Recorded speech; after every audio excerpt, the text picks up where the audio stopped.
감사합니다. 우리 다 같이 먼저 하나님 말씀 보겠습니다. 히브리서 11장 32절부터 40절까지의 말씀을 우리 다 같이 교독하도록 하겠습니다. 32절 말씀을 제가 읽도록 하겠습니다. 내가 무슨 말을 더 하리요? 기드온, 바락, 삼손, 입다, 다윗 및 사무엘과 선지자들의 일을 말하려면 내가 시간이 부족하리로다.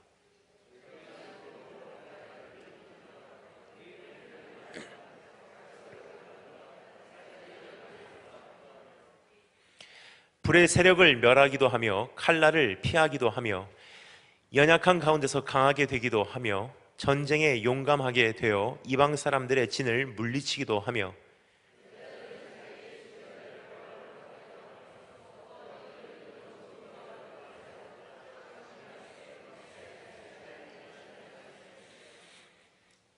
또 어떤 이들은 조롱과 채찍질뿐 아니라 결박과 옥에 갇히는 시련도 받았으며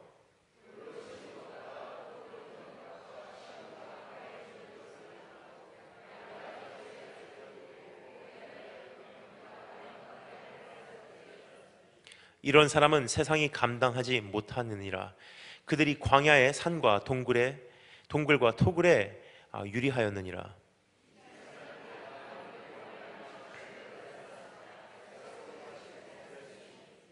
사십 절 다 같이 읽겠습니다.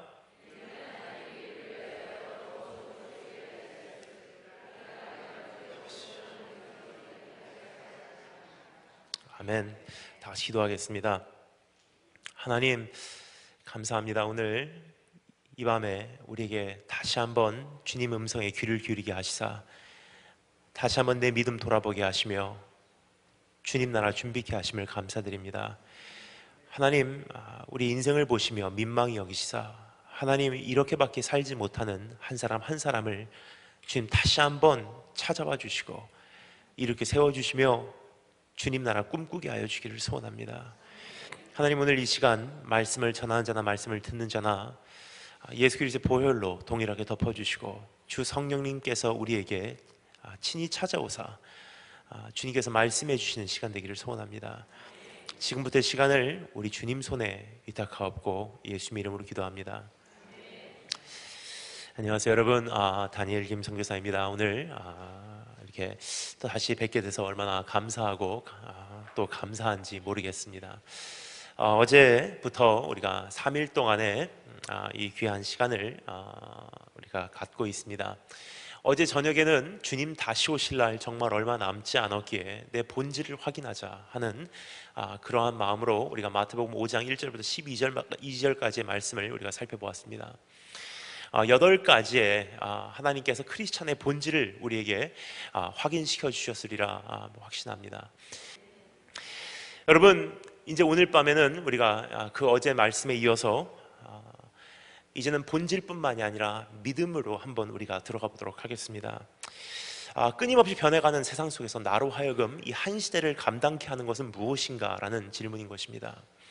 여러분 지금 이 세계를 다니면서 여러 나라를 방문하며 많은 분들을 이렇게 뵙게 됩니다. 그러면 자주 듣는 부탁이 뭐냐면 목사님 우리 교회 오셨으니까 우리 집회 오셨으니까 꼭 필요한 기독교 세계관을 우리 성도님들께 이야기해 주세요라는 부탁이에요.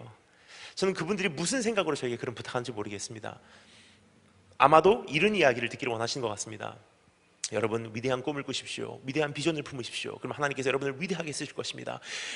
많이 봉사하십시오. 그러면 하나님께서 여러분을 위대하게 써내실 것입니다. 그런 이야기를 듣기를 원하실 수도 있습니다. 하지만 한 사람의 선교사로서 양심껏 그 이야기를 할 수가 없다는 것입니다. 그래서 정말로 가는 곳곳마다 외치는 한 가지 기독교 세계관이 있다면 바로 이것입니다. 한번 따라해 주셔서 감사하겠습니다. 내일은 환란이지 평안이 아닙니다. 다시 한번 따라해 주셔서 감사하겠습니다. 내일은 환란이지 평안이 아닙니다. 무슨 뜻입니까? 예수님 이 세상에 언제 오실지는 아무도 모릅니다. 하지만 분명한 것은 어제보다 오늘 내 믿음 지키기 힘들어진 것만은 분명합니다. 분명한 것은 오늘보다 내일 더 힘들어질 것입니다. 가면 갈수록 힘들어지지 쉬워지지는 않는다는 것입니다. 만약에 우리의 믿음이 오늘이라는 시간에 기준이 맞춰져 있다면 내일이 왔을 때 우리는 감당하지 못할 것입니다. 그래서 해병대, the Marine Corps, 해병대에서 말하는 그 어떠한 명언이 제 가슴판에 이게 새겨진 것 같습니다. 그것은 무엇이냐면 The only easy day was yesterday. 우리에게 유일하게 쉬웠던 날은 어제라는 날밖에 없다. 가면 갈수록 힘들어진다. 근데 여러분, 어떻게 보면 그것이 성경적 세계관이 아닌가 생각됩니다. 근데 세상은 그것과 전혀 반대 이야기를 우리에게 말해주고 있습니다. 세상은 뭐라 그러죠? An abstract optimism. 아무런 근거도 없는 막연한 낙관주의를 우리에게 계속 이야기해주고 있어요. 괜찮아질 거야. 결혼만 해. 사업만 잘 되면 돼. 경제 회복만 되면 돼. 아무런 문제 없어. 근데 정신 바짝 차리지 않으면 그것에 속아 살 수가 있다는 것입니다. 평생을 그렇게 살아요. 괜찮아질 거래. 아무런 문제 없대. 그냥 살래. 여러분, 한 가지 여쭤보겠습니다. 정말 괜찮아졌습니까? 한 가지도 정말 괜찮아진 것 없습니다. 사실상 여러분, 가면 갈수록 경제는 어려워질 수밖에 없어요. 가면 갈수록 기근 문제는 심해질 수밖에 없습니다. 가면 갈수록 지진 문제는 더 심해질 수밖에 없습니다. 가면 갈수록 이제는 이 시대에 사람들은 더 급해질 것이고 더 악해질 것이며 사랑은 더 식어갈 것입니다. 여러분, 20년 전에 대한민국 모습만 생각해봐도 그것이 이게 좀 정리가 되지 않나 싶습니다. 20년 전에 한국을 떠나오셔서 한국으로 그동안에 안 돌아가신 분들은 아직도 그 한국에 대한 이미지가 있을 거라고 생각을 합니다. 근데 지금 한국은요, 20년 전의 한국과는 전혀 다른 세상이 되었습니다. 적어도 20년 전에는 기차를 타면은, 전철을 타면은, 버스를 타면은 어르신들 앉아 계셨고 학생들 서 있었어요. 근데 지금은 버스를 타면요, 특별히 학교 앞에서 출발하는 버스는 학생님들 앉아 계시고 어르신들 다 서 계십니다. 전철을 타면 다 이어폰 끼고 핸드폰 갖고 놀고 있어요. 옆에서 사람이 죽어도 무관심이에요. 아니, 옆에 사람 죽으면 핸드폰 갖다 대고 동영상 찍어요.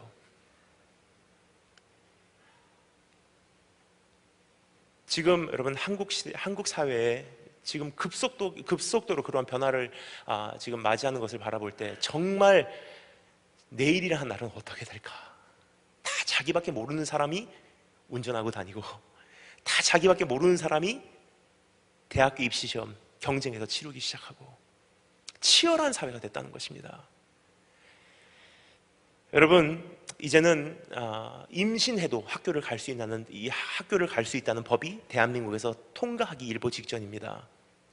초등학생부터 고3까지 마음껏 성생활을 즐길 수 있다고 하는 법이 이젠 대한민국에서 통과가 돼도 이상하지 않은 시대에 왔다는 것입니다. 동성연애자에 대해서 함부로 이제는 설교도 할 수가 없는 시대가 우리 안에 도래했다는 것입니다. 근데 우리는 지금도 아직도 괜찮아질 거야, 경제만 괜찮아지면 내 삶은 더 괜찮아져. 분명히 말씀드립니다. 괜찮아지지 않습니다. 정말로 믿음으로 몸부림치기 시작한다면 오늘보다 내일 더 힘들어질 것입니다. 그러면 그렇게 끊임없이 변화되는 이 시대에 나는 어떻게 이 한 시대를 감당해야 할까? 오늘 두 가지 질문을 우리가 가지고 이 말씀에 다가가기를 소원합니다. 첫 번째, 나로 하여금 끊임없이 변해가는 이 시대를 감당케 하는 것은 무엇입니까? 라는 질문입니다. 그리고 두 번째, 나는 그 능력을 어떻게 소유할 수가 있습니까? 그것을 우리 잠시 살펴보도록 하겠습니다. 그럼 첫 번째 질문입니다. 나로 하여금 끊임없이 변해가는 이 시대 견디게 하는 그 능력은 무엇입니까? 우리 32절부터 38절까지 말씀을 다 같이 한 목소리로 한 번 더 읽어보도록 하겠습니다. 32절부터 38절 다 같이 한 목소리로 읽겠습니다. 시작.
선을 감당하지 못하니라.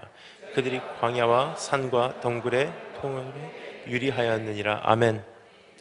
여기서 이 시대 끊임없이 변해가는 점점 살기 힘들어지는 그 시대를 나로 하여금 무엇이 넉넉히 감당하게 하는지 그 답이 오늘 여기서 정리가 되어지고 있습니다. 그것은 한마디로 말씀드리면 믿음입니다. 한번 따라서 감사하겠습니다. 믿음. 근데 믿음이라는 답은 다 알고 있습니다, 솔직히. 그래서 여기서 한 가지 더 정리하기를 원하는 것이 있습니다. 그것은 무엇이냐면 어떤 믿음입니까? 라는 질문입니다. 어떤 믿음을 소유하기에 어떠한 시대가 와도 나로 하여금 그 시대를 넉넉히 감당하게 하는가라는 질문입니다.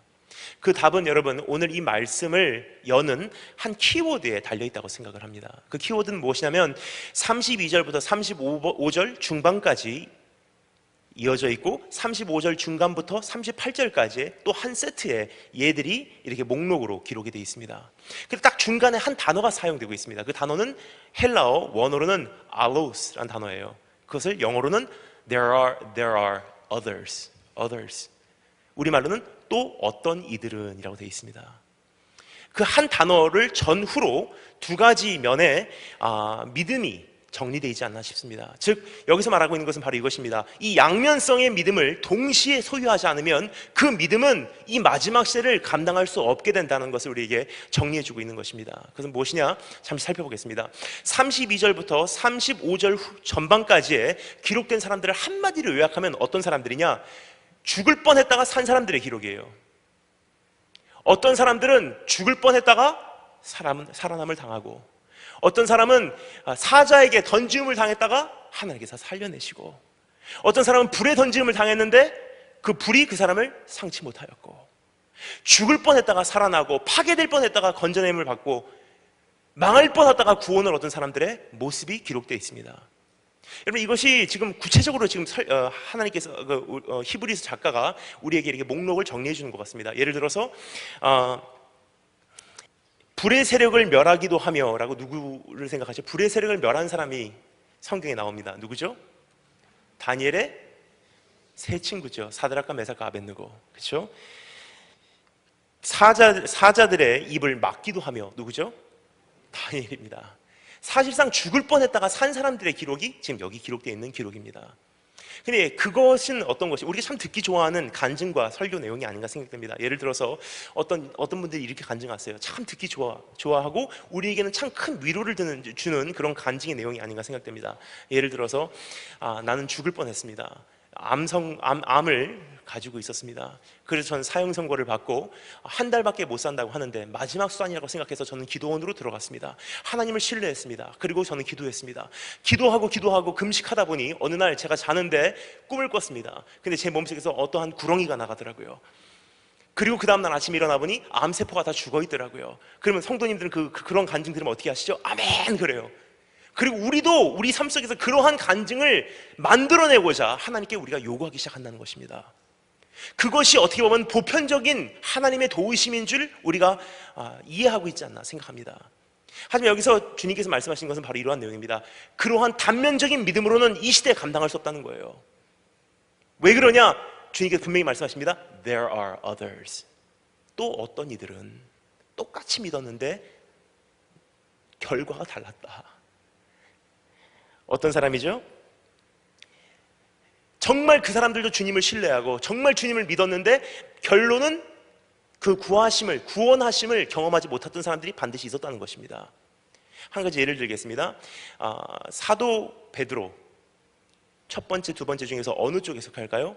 첫 번째 목록입니다. 예를 들어서 사도 베드로 같은 경우는 정말 복음을 전하다가 잡혀갔어요. 잡혀가서 옥중에서 정말 기도하고 정말 주님께 부르짖었습니다. 그러니까 그 사도 베드로의 그 제자들도 베드로를 꺼내달라고 하나님께 믿음으로 외쳤습니다. 하나님께서 그 믿음의 기도를 들으시고 베드로를 꺼내주셨어요. 구원을 얻었습니다. 근데 분명한 것은 성경이 이렇게 말합니다. 또 어떤 이들은 세례 요한과 같은 사람도 있다는 것입니다. 세례 요한도 복음 전했어요. 잡혀갔습니다. 옥에 들어갔습니다. 그 제자들도 동일하게 믿음으로 기도를 했어요. 근데 하나님께서는 그 세례 요한을 어떻게 하셨죠? 그 믿음을 보시고 세례 요한의 목을 자르시고 주님께서 데리고 가셨어요. 똑같이 믿었는데 운명이 달랐다는 것입니다. 지금 첫 번째 목록에 속해 있는 그 운명만 가지고는 우리 믿음은 너무나 단면적일 수밖에 없다는 것입니다. 그래서 주님께서 우리에게 정리하시는 것은 바로 이것입니다. 양면성의 믿음이 너희 안에 있지 않으면 이 시대를 너희가 넉넉히 감당하지 못하리라. 또 어떤 사람이 있죠? 다윗과 요나단, 바로 그 예가 아닌가 생각합니다. 다윗은 어떤 사람이었습니까? 정말 하나님께 순종하고 정말 하나님을 위해서 달려갔더니 정말 죽을 뻔했던 수도 없이 많은 고비를 넘기게 하시고 하나님께서는 그를 결국은 왕으로 세우시고 한 나라의 통치자로서 위대하게 사용하셨어요. 근데 또 어떤 이들은 요나단과 같은 사람이 있습니다. 요나단이라는 사람은 아버지께 순종하고 하나님을 사랑하고 친구에게 신실했어요. 근데 하나님께서 그 믿음을 보시고 어떻게 되셨어요? 이름도 모르는 먼 나라에서 그의 생명을 취해 가셨어요. 여러분, 우리가 생각하는 하나님이라는 분은 나를 연단하신 후에 반드시 나를 사용하실 거라고 생각합니다. 하지만 그렇지 않습니다. 우리는 많은 경우 하나님을 우리가 변명할 때가 있어요. 나를 이렇게 어려운 고통을 주시는 것은 반드시 나에게 이런 훈련을 시키시고 나중에 이렇게 사용하실 거야 라고 우리가 생각을 합니다. 하지만 그렇지 않습니다. 욥기에 여러분 내용 기억하십니까? 욥기에 어떤 내용이 기록되어 있죠? 자녀가 죽고 집이 무너져 내리고 몸에 병이 생기고 가정이 산산조각나고 모은 재산 다 날려버렸는데 결국 욥기 마지막에 결론이 무엇입니까? 자기가 왜 그러한 고난을 당했는지도 모르고 욥기는 마칩니다. 여러분, 사실상 우리 삶 속에 지금 있는 많은 고통과 아픔과 어려움은 내가 납득하기도 전에 내 인생을 마칠 수가 있다는 것을 우리가 기억하기를 원합니다. 우리는 많은 경우 그런 희망을 가지고 있어요. 나를 연단하신 후에 나를 반드시 한 번은 사용하실 것이다. 그런데 여러분, 너무나 많은 경우 제가 본 결과로는 다 훈련하신 후에 하나님께서는 사용하기 전에 데리고 가신 사람들이 더 많습니다. 그러면 여러분, 이제는 나는 무엇을 믿는 것을 진짜 참 믿음이라고 해야 할까? 믿음이라는 것은 내 기도를 응답해 주시는 것을 믿는 것이 믿음이 아닙니다. 믿음이라는 것은 나를 구원해 주신다는 사실을 믿는 것이 믿음이 아니라는 거예요. 오늘 첫 번째 목록에 기록된 사람의 운명이나 두 번째 목록에 기록된 사람들의 운명을 우리가 종합적으로 볼 때 한 가지를 우리에게 선포하고 있습니다. 그것은 무엇이냐? 믿음이란 하나님의 신실하심은 어제도 오늘도 내일도 내 어떠한 문제 속에서 변치 않는 것을 믿는 것이 믿음이다라고 우리에게 말씀하십니다. 세상 뒤집어져도 나를 사랑하신다는 것만은 분명해. 세상에 나의 모든 삶의 분야가 무너져 내린 것 같아도 나를 아직도 버리지 아니하셨음은 분명해. 그것을 믿는 것이 믿음이라 성경이 말해주고 있습니다. 왜 어떻게 그것을 알 수 있죠? 35절에 이렇게 되어 있습니다. 또 어떤 이들은 더 나은 부활을 얻고자 하여 라고 되어 있습니다. 더 나은 부활을 얻고자 하여 그러한 악형을 받되 그것을 구차히 면하려고도 하지 않았다고 합니다. 여러분, 지금 이게 우리 패턴으로 봐서는 성경에 진짜 있었던 사람들의 이야기가 계속 기록되어 있어요. 그럼 여기서 말하는 사람은 누구죠? 그 여자들. 악형을 받되 그것을 구차히 면하려고도 하지 않은 그 여자들이 어떤 여자들인지 여러분 기억하십니까? 아마 모르실 거예요. 왜냐하면 우리들은 이방인이기 때문입니다. 그리고 이 말씀은 히브리서예요. 즉 유대인들에게 썼던 말씀입니다. 근데 유대인들 사이에서는 너무나 유명한 여자예요. 누구냐? 구약과 신약 사이에 구신약 중간기라는 시간이 있었습니다. Intertestamental period. 그때 마카비 혁명을 일으켰던 그 마카비서가 있어요. 그렇죠?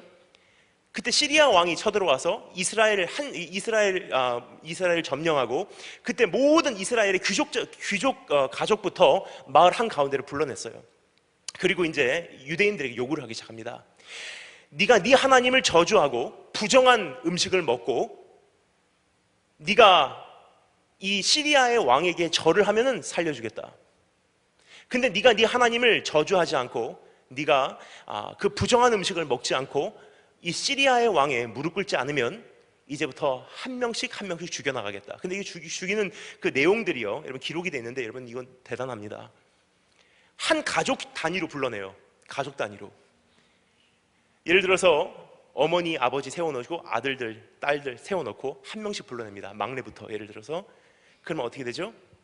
이거는 마카비서 2장에 기록되어 있는 말씀입니다. 머리를 도려내요. 껍질을 벗깁니다. 혀를 뽑아내요. 창으로 찌릅니다. 그리고 창자를 드러내서 그 사람을 skewer, 창으로 꼽고 불 위에다가 올려놓고 로스팅 해버려요. 그렇게 해놓고 옆에 있는 사람한테 가요. 너는 어떻게 할래? 너 봤잖아? 넌 어떻게 할래? 네가 네 하나님을 저주하고 네가 부정한 음식을 먹고 네가 시리아의 왕에게 무릎 꿇고 절하면 살려주겠다. 그렇지 않으면 너도 똑같이 돼. 그럼 그 사람이 하나님을 선택하잖아요? 그러면 그 사람도 똑같이 죽입니다. 그리고 그 다음 사람이 갑니다. 넌 어떻게 할래?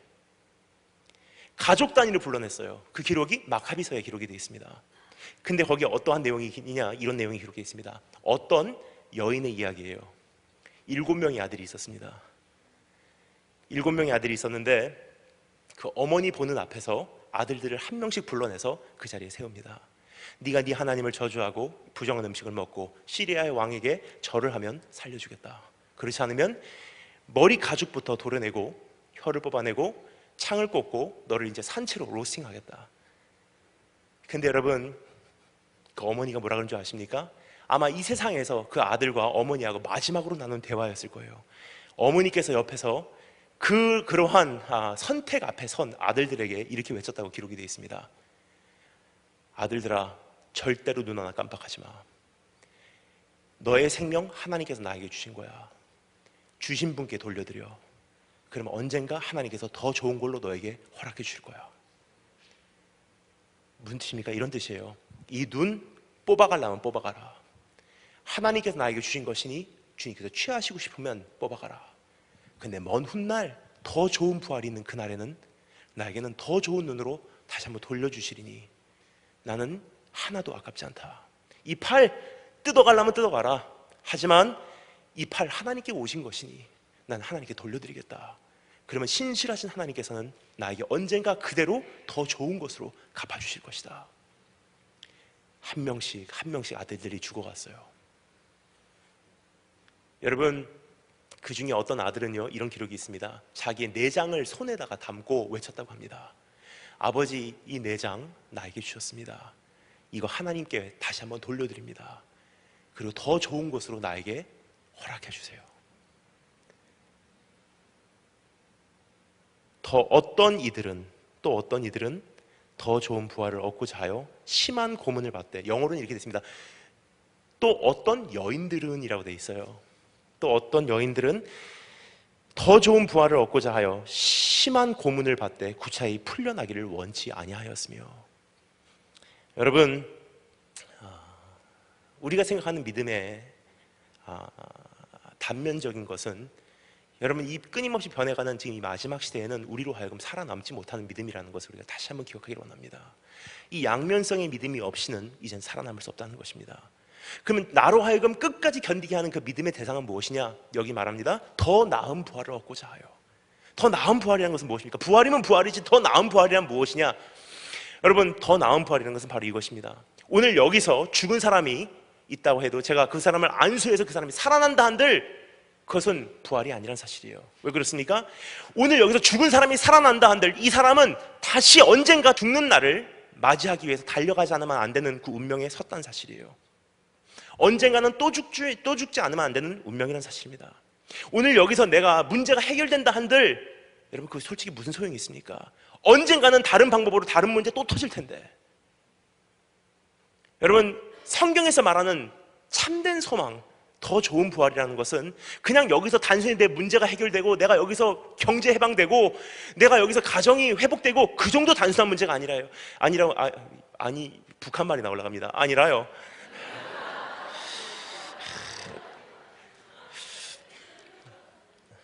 결국 우리의 믿음은요, 문제 해결을 믿는 것이 믿음이 아닙니다. 나를 구원해 주신다는 것을 믿는 것이 믿음이 아니라는 거예요. 그 믿음이라는 것은 무엇이냐? 최후의 날 주님께서 나에게 그대로 갚아주시리니 난 하나님의 신실하심을 신뢰합니다라는 그 믿음입니다. 즉 내가 확신하노니 사망이나 생명이나 천사들이나 권세자들이나 현재일이나 장래일이나 능력이나 높음이나 깊음이나 다른 아무 피조물이라도 우리를 우리 주 그리스도 예수 안에 있는 하나님의 사랑에서 끊을 수 없으리라. 그것을 믿는 것이 믿음이에요. 그러면 내 목에 칼이 들어온다 한들 여러분, 이것은 결과에 개의치 않는 하나님을 신뢰하는 그 믿음으로 내가 오늘 지탱될 수 있다는 것입니다. 여러분, 그러한 신앙의 선조들이 우리에게는 계십니다. 이미 몸소 우리에게 그것을 보여주셨기에 얼마나 귀한 그러한 신앙의 선조들의 뒷발자취를 따라서 가는 것이 행복한지 모르겠습니다. 여러분은 천국 가면 누구를 제일 만나보고 싶으세요? 저는요, 천국 가면 제일 만나보고 싶은 분이 한 분 계십니다. 뭐 이사야 선지자, 예레미야 선지자 다 정말 귀한 분들이지만 제일 먼저 전 이분을 먼저 찾아보고 싶어요. 주기철 목사님이십니다. 여러분, 주기철 목사님의 그 이야기를 들으면 참 마음이 아파요. 왜냐하면 단번에 죽이는 것은 쉽잖아요. 그런데 주기철 목사님께서 하나님을 부인하는 것, 신사참배를 하는 것이 일본 제국에게는 굉장히 큰 의미를 가지고 있었기에 그 대표자, 종교의 대표자인 그 주기철 목사님이 그 앞에 굴복하는 것을 원했기에 마음이 약해지도록 형무소에서, 수용소에서 일주일이면 일주일에 한 번씩, 한 달이면 한 달에 한 번씩 이렇게 집으로 보내줬어요. 네가 없이 네 아내가 혼자 살아남을 수 있는지 한번 가고 보고 와라. 그냥 차라리 감옥에서 10년이면 10년 안 나오면 살겠어요. 근데 일주일에 한 번씩 마음이 약해지는 거예요. 집까지 갑니다. 그럼 집 앞에까지 가면은 사모님이 대단하신 분이세요. 목사님이 오시는 소리를 들으면 사모님께서 얼마나 힘드시겠습니까? 목사님 안 계신데. 그 시대에 그 자녀들을 혼자 먹여 살리셔야 되고, 혼자서 밤에 집에서 일하시고 계신데 목사님께서 밤에 뒤에서 그 마당으로 들어오시는 소리를 들으신다고 하십니다. 그럼 그 기록에 이렇게 되어 있습니다. 당신입니까? 목사님께서 나 왔어. 그럼 사모님께서 이렇게 말씀하세요. 살아서 돌아오면 내 남편 아니요, 죽어서 오면 내 남편입니다. 돌아가시죠. 끝까지 믿음 버리지 마시죠. 목사님께서 집에까지 갔다가 돌아서 다시 형무소로 돌아왔어요. 형무소에서 왜 돌아왔냐고, 집에까지 가라고 했는데. 그러한 경주를 달려내시고 주기철 목사님 순교하시기 바로 직전에 일사각오라는 설교를 우리를 위해서 남겨주셨던 것 같습니다. 주기철 목사님의 마지막 설교입니다. 제가 짧게 한 대목만 읽어드리도록 하겠습니다. 나의 사랑하는 교우 여러분, 그리스도의 사람은 살아도 그리스도인답게 살고 죽어도 그리스도인답게 죽어야 합니다. 죽음이 무서워 예수를 저버리지 마십시오. 풀의 꽃과 같이 시들어 떨어지는 목숨을 아끼다가 지옥에 떨어지면 이보다 두려운 것이 어디 있겠습니까? 한 번 죽어 영원한 천국의 복락을 얻는다면 이보다 즐거운 것이 어디 있겠습니까? 이 주 목사가 죽는다고 결코 슬퍼하지 마십시오. 나는 내 주님밖에 다른 신 앞에서 무릎을 꿇고 도저히 살 수 없습니다.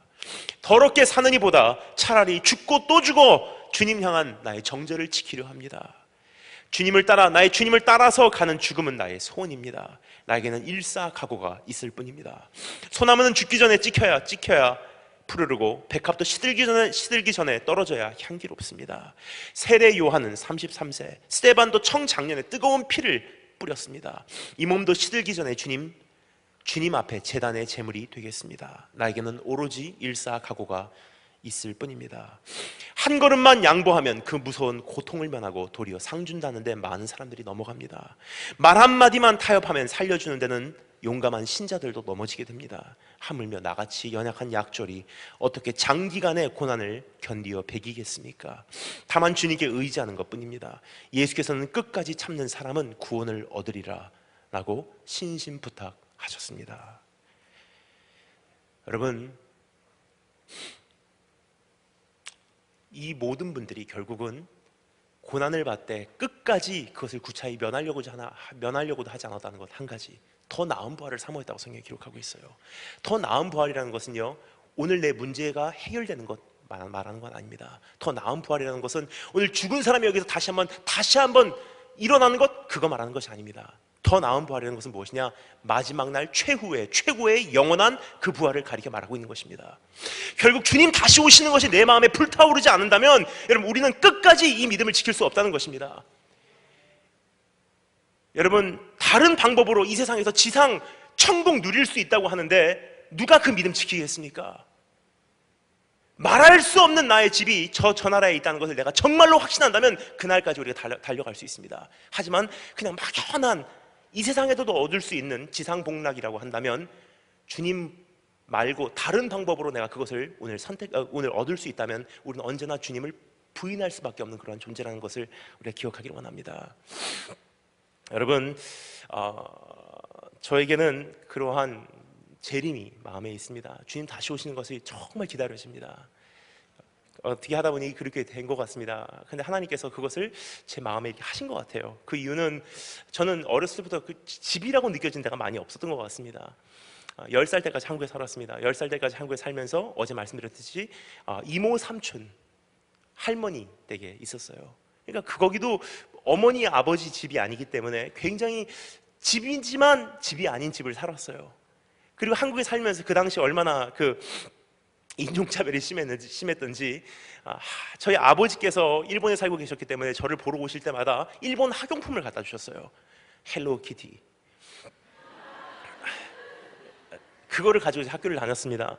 근데 그때 국민학교였었죠. 그때 초등학교가 아니고 국민학교를 가니까 그때 소지품 검사를 했었습니다. 학교에서. 그러면 책상 위에다가 다 엎어놔요. 왜냐? 외제 쓰냐? 국산 쓰냐? 근데 저는 매일 걸리는 거예요. 다 헬로키티거든요. 그 선생님이 배짱 있다 하면서 이걸 잡고서 때리시면서 매번 맞았어요. 일주일에 한 번씩 그거 똑같은 이유로 맞았어요.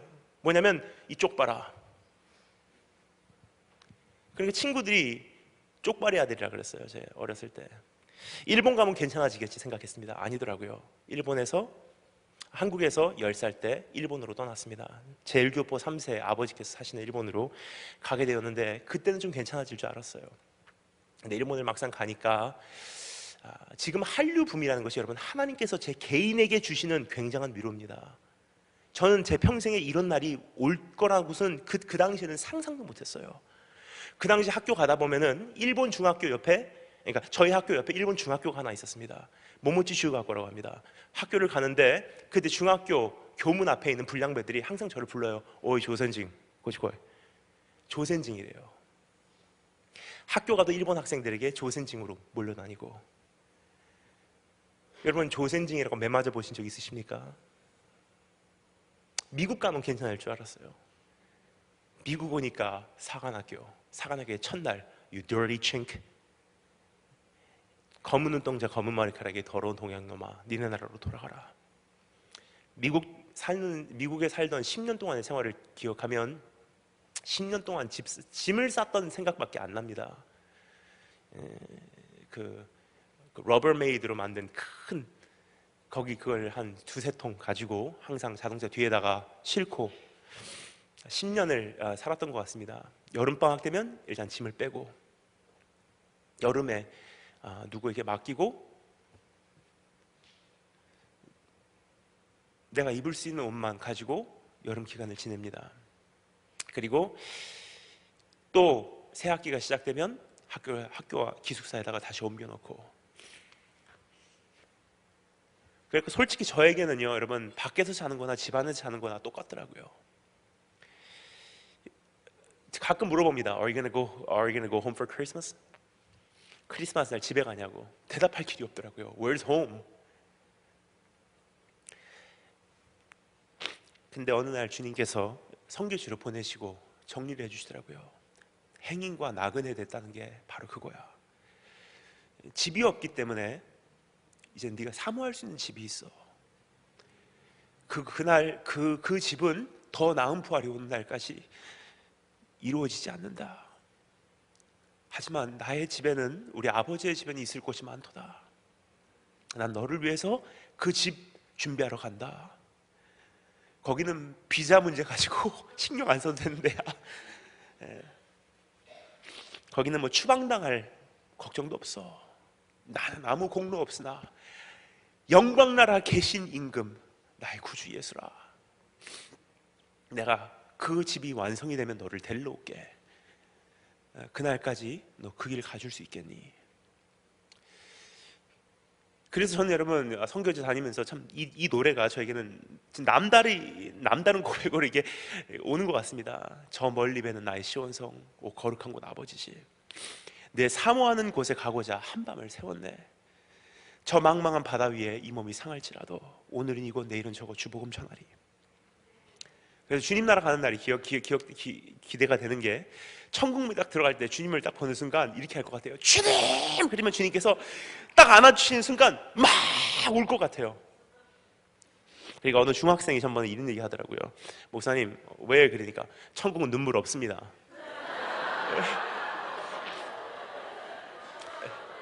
요즘 애들이 그렇습니다, 여러분. 그래갖고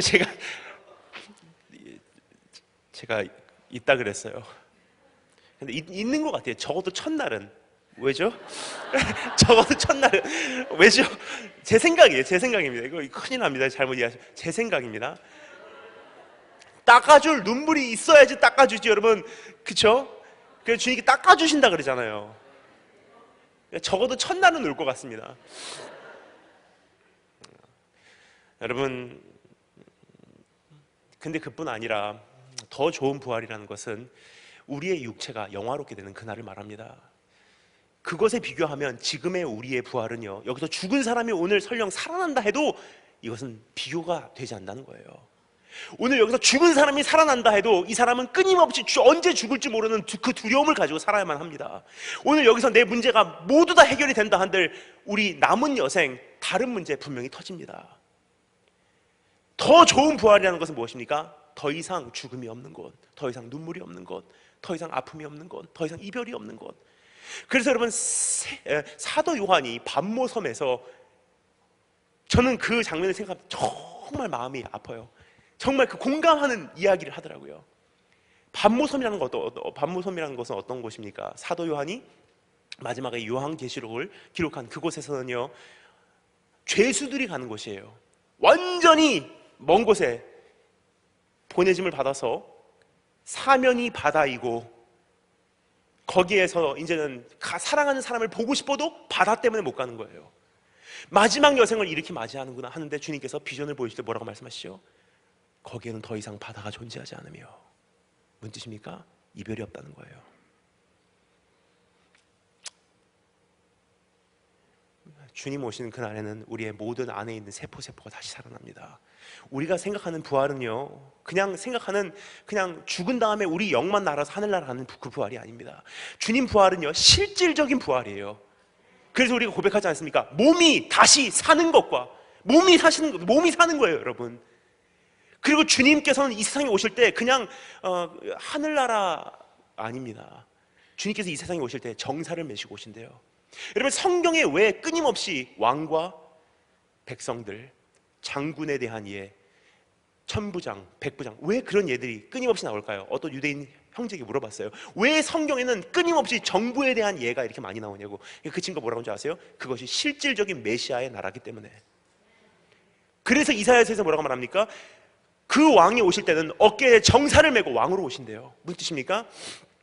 여러분, 예루살렘 성에 동쪽에 있는 감람산 꼭대기에서 사도행전 2장에서 주님께서 올라가셨어요. 올라가는 것을 바라보고 있던 그 사람들에게 두 명의 천사가 내려와서 뭐라 그러죠? 갈릴리 사람들아, 너희들 왜 그렇게 보냐? 예수님께서 올라가신 대로 내려오리라. 그럼 어디로 내려오시겠습니까? 감람산 꼭대기예요. 그것을 스가랴서 14장에서 뭐라고 말하죠? 그날 여호와의 발이 예루살렘 동편에 있는 감람산 꼭대기에 서리니. 그러면 그 산이 동과 서로 나눠진대요. 그러면 거기서부터 주님께서 내려오세요. 그 산에서부터. 그 산이 어디죠? 2000년 전에 한 사건이 있었어요. 호산나 호산나 찬송하리로다 주의 이름으로 오시는 이요. 주님께서 마태복음 23장에 뭐라고 말씀하시죠? 찬송하리로다 호산나 호산나 주의 이름으로 오시는 이요. 그 고백이 유대인들 안에서 회복되기 전까지는 너희가 나를 보지 못하리라. 근데 그날 감람산 꼭대기에 내리면 그 길이에요. 호산나 호산나 주의 이름으로 오시는 이요 하면 기드론 골짜기를 지날 때 먼저 잠든 자들을 깨워내십니다. 군대를 이끌고 주님께서 그 길로 올라가시게 되면 어디죠? 동문이에요. 동문은 에스겔서에서 폐쇄된 문입니다. 왜 그렇습니까? 여호와의 영광이 들어갔으니 여호와만이 사용할 수 있는 문이라. 여호와 하나님 외에는 그 문을 통과할 수가 없습니다. 근데 그 문은 닫혀져 있어요, 예루살렘에. 근데 그날 그 문이 열리기 시작합니다. 그래서 말합니다. 문들아 들으라, 왕께서 들어가신다. 그래서 직선거리로 올라가면 어디죠? 옛날 지성소가 있던 곳.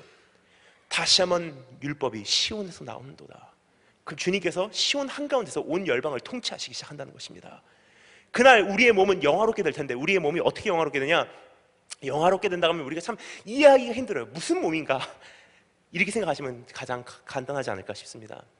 우리가 지금 오감각을 가지고 삽니다. 뭐죠? 예? 시각과 미각과 총각은 저죠. 예. 촉각과 청각과 후각, 그렇죠? 오감각을 가지고 삽니다. 그렇죠? 근데 이 오감각을 가지고 사는데 이 오감각을 최대한 우리 오감각을 통해서 누릴 수 있는 이 경험을 최대한 극대화시키려고 몸부림치는 것이 인생이 아닌가 생각됩니다. 보는 시각도 내가 최대한 극대화시켜서 그 쾌락을 느끼려고 하는 것이 인생이라고 생각해요. 그 오감각을 가지고도 이렇게 몸부림치는데 여러분 사실상 사감각을 가지고 있는 사람과 오감각을 가지고 있는 사람의 인생의 범위가 다르다는 사실이에요. 예를 들어서 시각만 가지고 있는 사람, 시각이 없는 사람하고 시각을 가지고 세상을 사는 사람하고는 세상의 세계관 자체가 다릅니다. 빨간색이라는 색이 있다는 것을 아무리 설명해도 시각이 없는 사람에게는 머리는 이해를 해요. 하지만 그 사람 인생에는, 그 사람의 세계관 안에는 빨간색이라는 색은 존재하지 않습니다. 그러니까 여러분, 우리가 지금 확신하는 거예요. 나는 이 오감각이 단 줄 알아요. 이거밖에 없기 때문에. 근데 여러분, 마지막 날 우리가 더 좋은 부활이 올 때 우리의 몸이 다시 한번 부활하고서 우리의 몸이 영화롭게 된다는 것은 무슨 뜻이냐? 존 켈빈이 이렇게 얘기하더라고요. 이런 글이 있습니다. 우리 몸에 잠들었던, 태초부터 지금까지 잠들어 왔던 1000개 이상의 감각이 그날 눈을 뜬대요. 지금은 오감각이에요. 그날은 1000개 이상의 감각이에요. 그날에 비하면 여러분, 오늘 우리의 모습은요, 당근밖에 되지 않는 것입니다. 당근이나 오이 정도예요. 여러분, 1000개 이상의 감각을 가지고 세상을 누리기 시작한다면 여러분 어떻겠습니까? 장담하고 더 이것은 절대로 존재할 수가 없다고 생각했건만 감각 하나만 눈 떠도 내 눈앞에 있었던 거예요. 그래서 히브리서 11장 제일 첫 번째 뭐라 그러죠? 믿음은 바라는 것의 실상이래요. 즉 믿음이라는 감각이 눈을 뜨기 시작할 때 장담하고 없었다고 생각했던 세상이 내 앞에 펼쳐진다는 것입니다. 여러분, 그 나은 부활이, 더 좋은 부활이 우리에게 있기에 이 하나의 생명쯤은 여러분 이제는 아무것도 여기지 아니하시고 이제는 나머지 경주 달려가셔서 한 분 한 분 되시길 주님으로 축원합니다. 여러분, 참 타협할 수 있는 기회들이 참 많은 것 같습니다. 하지만 주님께서 끝까지 견디는 자는 구원을 얻는데요. 그래서 여동생하고 최근에 이런 대화를 나눴어요. 솔직히 여러분, 저는 미국에 살면서 가장 두려웠던 것이 무엇이냐면 일본이나 한국에 계신 부모님, 저는 미국에 살고 있었을 때입니다. 한국이나 일본에서 부모님하고 무슨 일이 있었을 때 제가 만약에 비행기 자리를 못 구해서 못 가면 어떻게 할까라는 것이 10년 동안 미국 살면서 가장 큰 두려움으로 제 안에 자리 잡고 있었어요. 여러분, 솔직히 뉴욕부터 JFK부터 시작해서 한국으로 가는 비행기 14시간, 15시간이죠. 그거 타고 가면서 여러분, 솔직히 우리가 희망이 있어요. 아무리 힘든 15시간의 비행이라 할지라도 도착해서 문 열리면 내 눈앞에 사랑하는 가족들이 기쁜 얼굴로 기다리고 있고 내가 사온 선물들 줄 수 있다는 그 기쁨이 있으니까 15시간 버티고 갑니다. 근데 만약에 가족에 무슨 일이 있어서 도착하면 돌아가셨다는 것을 내가 안다면 그 15시간 아마 정신 돌 것 같을 거예요. 기내식 먹을 때까지는 괜찮을 거예요. 근데 기내식 먹고 나머지 열 몇 시간을 불 다 끌 때 가만히 있는데 전 제 자신이 그것을 감당하지 못할 것이 가장 두려웠습니다. 그래서 이별이라는 것이 참 싫어요. 근데 이번에 여동생하고 이런 대화를 나눴어요. 미국에 이제 떠나보내면서 저는 한국에 있었고 여동생을 미국으로 보내면서 이런 대화를 나눴어요. 제 여동생은 저에게는 둘도 없는 여동생이에요. 저에게 동역자요, 전우요. 저에게는 둘도 없는 여동생이요, 친구입니다. 그 여동생에게 이렇게 얘기했습니다. 이제 미국 정세라든지 세계의 모든 움직임이 심상치가 않다. 언제 무슨 일이 있어서 네가 미국을 못 나올 수도 있다. 예를 들어서 지금 끊임없이 번져가고 있는 바이오칩, 그거 없으면 미국에서 신분증이 없다는 것으로 출국도 입국도 못할 날이 올 수도 있다. 그래도 우리가 헤어질 때 마지막이라고 생각하자. 그래서 너는 그것이 나와서 이젠 더 이상 출국도 못하고 오빠가 입국을 못해서 미국으로 못 가는 날이 와도 너는 그 자리에서 그대로 있어. 우리 하늘나라 가서 보자. 그렇게 하고 작별했는데 여러분, 이것은 좋은 연습이라고 생각합니다. 지금부터의 시대는요, 여러분, 끊임없이 그러한 이별이 계속 이어져요. 사랑하는 가족들 돌아가셨습니까? 그래 주님께서 말씀하세요. 주님 안에서 그 시대가 오기 전에 먼저 잠든 자들이 복이 있도다. 여러분, 이제 끊임없는 선택 속에서 내가 무엇을 선택해 나갈 것인가, 오늘 선택하시는 그런 축복이 있으시길 주의 이름으로 축원합니다. 자, 그런데 두 번째, 그럼 우리가 살펴보기를 원하는 것이 있습니다. 그러면 그 능력, 그 부활을 사모하는 그 능력을 내가 어떻게 소유할 수 있습니까? 라는 질문입니다. 우리가 39절부터 40절 말씀, 39절, 40절 우리 다 같이 한 목소리로 읽겠습니다. 39절, 40절 다 같이 한 목소리로 읽겠습니다. 시작.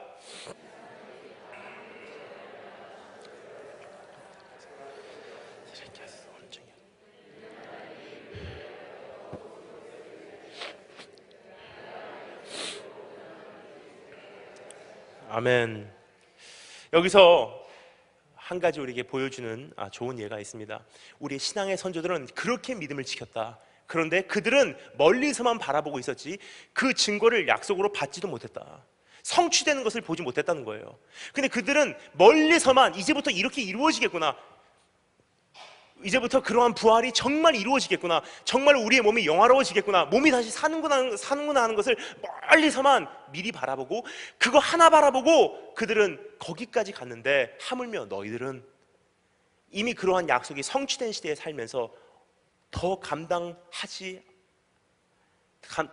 더 이상의 것을 감당하는 것이 당연하지 않겠느냐 말씀하신 주님의 음성인 것입니다. 여러분, 그분들은요, 이 말씀이 성취되기 전부터 미리 바라보고 그것을 믿었기에 자기의 생명도 아깝지 않게 버렸다는 사실이에요. 하지만 여러분, 하물며 우리는 지금 어떻겠습니까? 우리는 다시 살아난다는 것을, 이미 우리는 약속이 성취되는 것을 목격한 사람들입니다. 어디서요? 우리의 부활의 첫 열매 되신 예수 그리스도를 통해서. 예수님께서 부활하신 것을 바라볼 때 우리에게 한 가지 분명히 알려주는 것이 있습니다. 너희들도 이렇게 된다. 첫 열매란 뜻이에요. 너희들의 부활이 바로 이러한 모습일 것이다. 그것을 정말 받은 우리가 그 사람들보다도 덜한 것이, 이거 이상하다고 여러분 생각 안 하십니까? 여러분, 저는 중학교 1학년 때 예수님을 만나고 고3까지 그냥 주님을 향해서 다 돌진하다시피 한 것 같습니다. 근데 제 삶 속에 가장 큰 영향력을 주신 분이 저희 어머니가 아닌가 생각됩니다. 저희 어머니께서 저에게 하시는 그 일들을 볼 때 참, 어머니의 여러 가지 모습을 통해서 저는 하나님의 복음을, 이제 주님의 복음을 이렇게 간접적으로 계속 접해왔던 것 같습니다. 저희 집에 세 가지 룰이 있었어요. 그 룰은 뭐냐면, 잠시 말씀드리겠습니다. 저희 집에는 첫 번째 룰은 하나님 앞에서 약속한 것은 생명 걸고라도 지켜야 한다. 입 밖에 내놓은 것은 하나님 앞에서 약속한 것이니 지켜야 한다. 두 번째는 학교 안 가는 날은, 그냥 예를 들어서 토요일이든지 주일이든지 학교를 안 가는 날은 새벽 기도를 가는 것을 전제로 한다.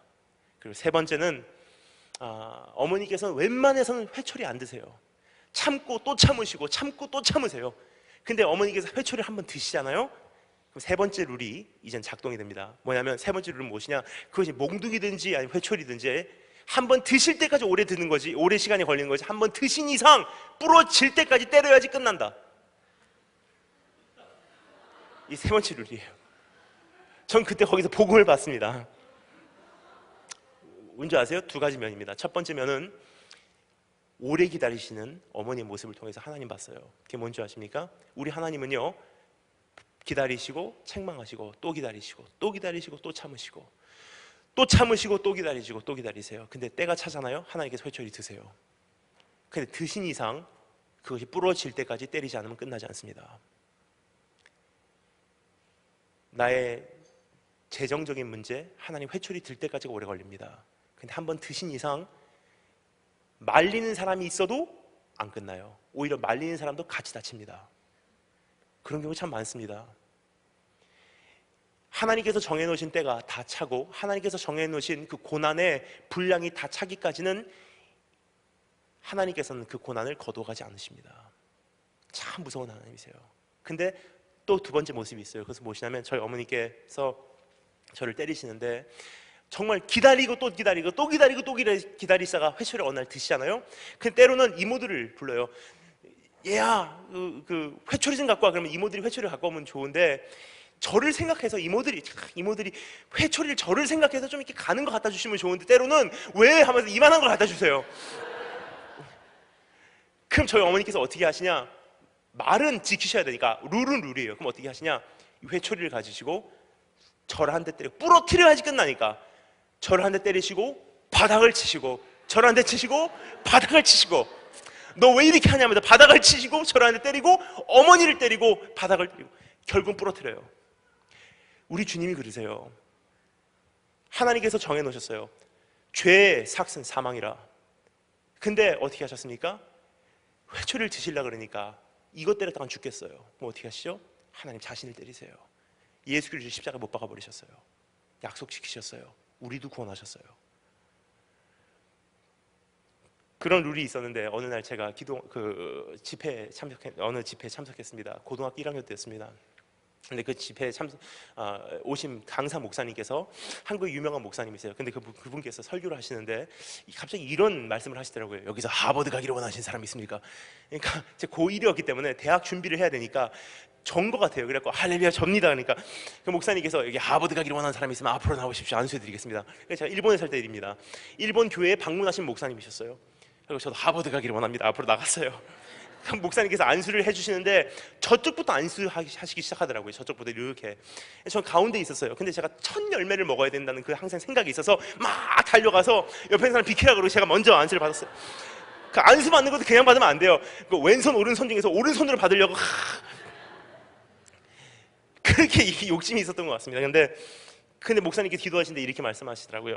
하버드 가기를 원하면 하버드 가고 안수를 하고 오십시오. 그래서 알겠습니다. 아멘. 이렇게 하고 하니까 하나님께서 정말 그 기회를 주셨어요. 너무 제가 갈급하다 보니까 하나님께서 기회를 주셔서 보스턴까지 제가 날아갔습니다. 날아가서 보스턴 로간 공항에 도착해서 제가 하버드로 들어갔어요. 케임브리지 도착해서 제가 하버드 정문 앞에 섰습니다. 하버드 정문에다가 제가 두 손을 댔습니다. 고등학교 1학년 때. 문드라 들으라 왕께서 들어가신다. 들어가서 하버드 야드로 들어갔어요. 하버드 야드 들어가고 딱 서니까 존 하버드가 앉아 있더라고요. 하버드 창설자죠. 거기 동상이 있습니다. 이렇게 앉아 있어요. 거기를 제가 7바퀴를 돌았습니다. 무너질지어다. 지금 생각하면 참 무지합니다. 근데 고등학교 1학년이었으면 이해해 주시면 감사하겠습니다. 기도하는 마음으로 땅 밟게 하겠습니다 하고 이게 내 땅이 됩니다 하고. 근데 저녁이 되니까 사람들이 한두 명씩 없어지기 시작해요. 진짜 밤이 되니까 아무도 없어요. 그래서 제가 기회를 보고 존 하버드로 올라갔어요. 동상 위에 올라가니까 그 머리가 이렇게 있더라고요. 머리에다 손을 대고 제가 안수를 했어요. 나사렛 예수를 명하노니 나를 들여보낼 치다. 근데 얼마나 무지한지 하나님께서 불쌍하셨나 봐요. 제가 고등학교 2학년을 마치고 Harvard Secondary Program이라고 하는 프로그램에 들어갔어요. 일단은 고등학교 2학년, 대학교 3학년까지 못 기다리겠더라고요. 빨리 들어가야 되겠다고 생각을 했어요. 일단 고등학교 2학년을 마치자마자 하버드 서머스쿨로 들어갔어요. 그것도 여러 가지 절차를 거쳤죠. 뭐 에세이 쓰고 뭐 이렇게 SAT 보고 뭐 이렇게 다 해갖고 들어갔습니다. 딱 들어갔는데 굉장히 치열하게 사실상 공부하더라고요. 근데 월요일부터 토요일까지 공부를 합니다. 정말 열심히 공부합니다. 거기서 월요일부터 토요일까지 정말 열심히 공부하고 토요일날 저녁에는 렉싱턴이라고 하는 곳에 저희 삼촌이 살고 있었기 때문에 제가 이제 방문하러 갔습니다. 삼촌네 가면은 또 거기서도 공부하는 거예요. 밤새도록 공부합니다. 토요일날 저녁에도. 근데 그때 마침 한국에서 일본에서 저희 어머니 아버지께서 오신 거예요. 잠깐 오신 사이에 이제 제가 거기 삼촌네 같이 계셨어요. 밤에 공부하고 있습니다. 어머니께서 문을 여시고 이렇게 말씀하세요. 엄마 먼저 잘게. 내일 새벽기도 가지? 당연히 가는 거죠. 내일 주일이니까. 네네네 안녕히 주무세요. 어머니께서 그래 엄마 잘게 하고 주무셨어요. 한 새벽 2시 정도까지 공부한 것 같습니다. 새벽 5시 깨우시더라고요. 자는데 일어나라.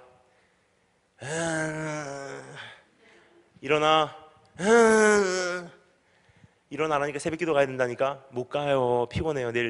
어제 늦게 잤어요. 일어나 빨리 가. 못 가요. 일어나 빨리 가. 깍 씨름하기 시작했어요. 한참을 씨름하다 보니까 저희 아버지하고 저희 삼촌이 기다리다 못해 이젠 새벽기도 시간이 다 돼서 가셨어요. 근데 저희 어머니는 해야 돼요. 말을 한 이상 하나님 앞에서 약속을 지켜야 돼요. 가자 못 가요. 가자 못 가요. 너무 이제 애가 타니까 새벽기도 다 끝나고 이제 교회 못 가게 생겼어요. 말을 못 지키게 생겼어요. 그러니까 어떻게 하시냐, 어머니께서 드디어 드셨어요. 허쉬를 드셨는데 그날 뭐를 드셨냐, 손에 잡힌 게 뭐냐면 정확하게 기억이 안 납니다. 상처가 깊어서 철사였는지 플라스틱이었는지는 모르겠지만 때려도 안 부러지는 그 옷걸이였습니다. 옷걸이를 씌워서 때리는데 그때 여름이어서 반바지 입고 있었거든요. 짝짝 갈라지기 시작합니다. 피가 나기 시작해요. 근데 저는 알아요. 이거 한번 드신 이상 안 끝난다는 거. 무릎 꿇고 앉았어요. 제가 빌었습니다. 어머니 죄송합니다. 제가 너무 피곤해서 제가 잠꼬대한 것 같아요. 빨리 옷 입을게요. 빨리 옷 입을게요. 빨리 갑시다 하고 제가 옷을 다 입고서 나오니까 새벽기도 다 끝날 시간이에요. 그런데도 가야 돼요.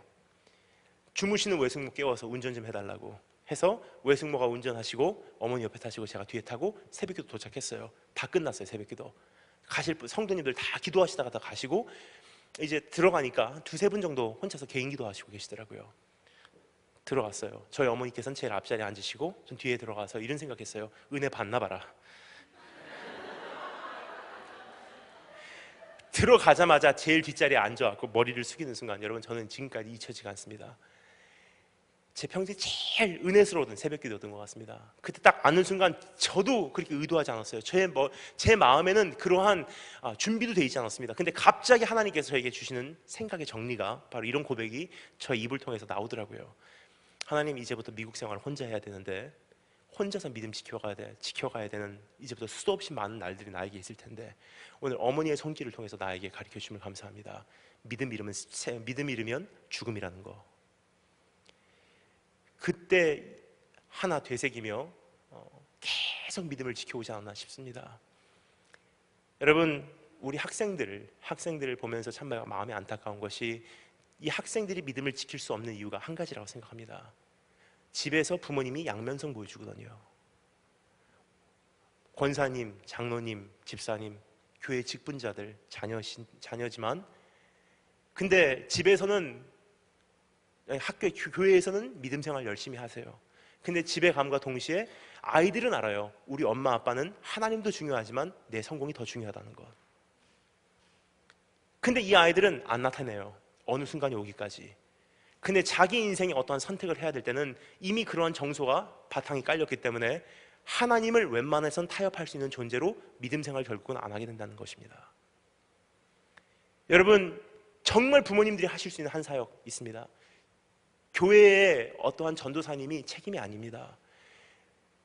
자녀들 교육은 가정교육이에요. 그럼 가정교육은 어떻게 하냐?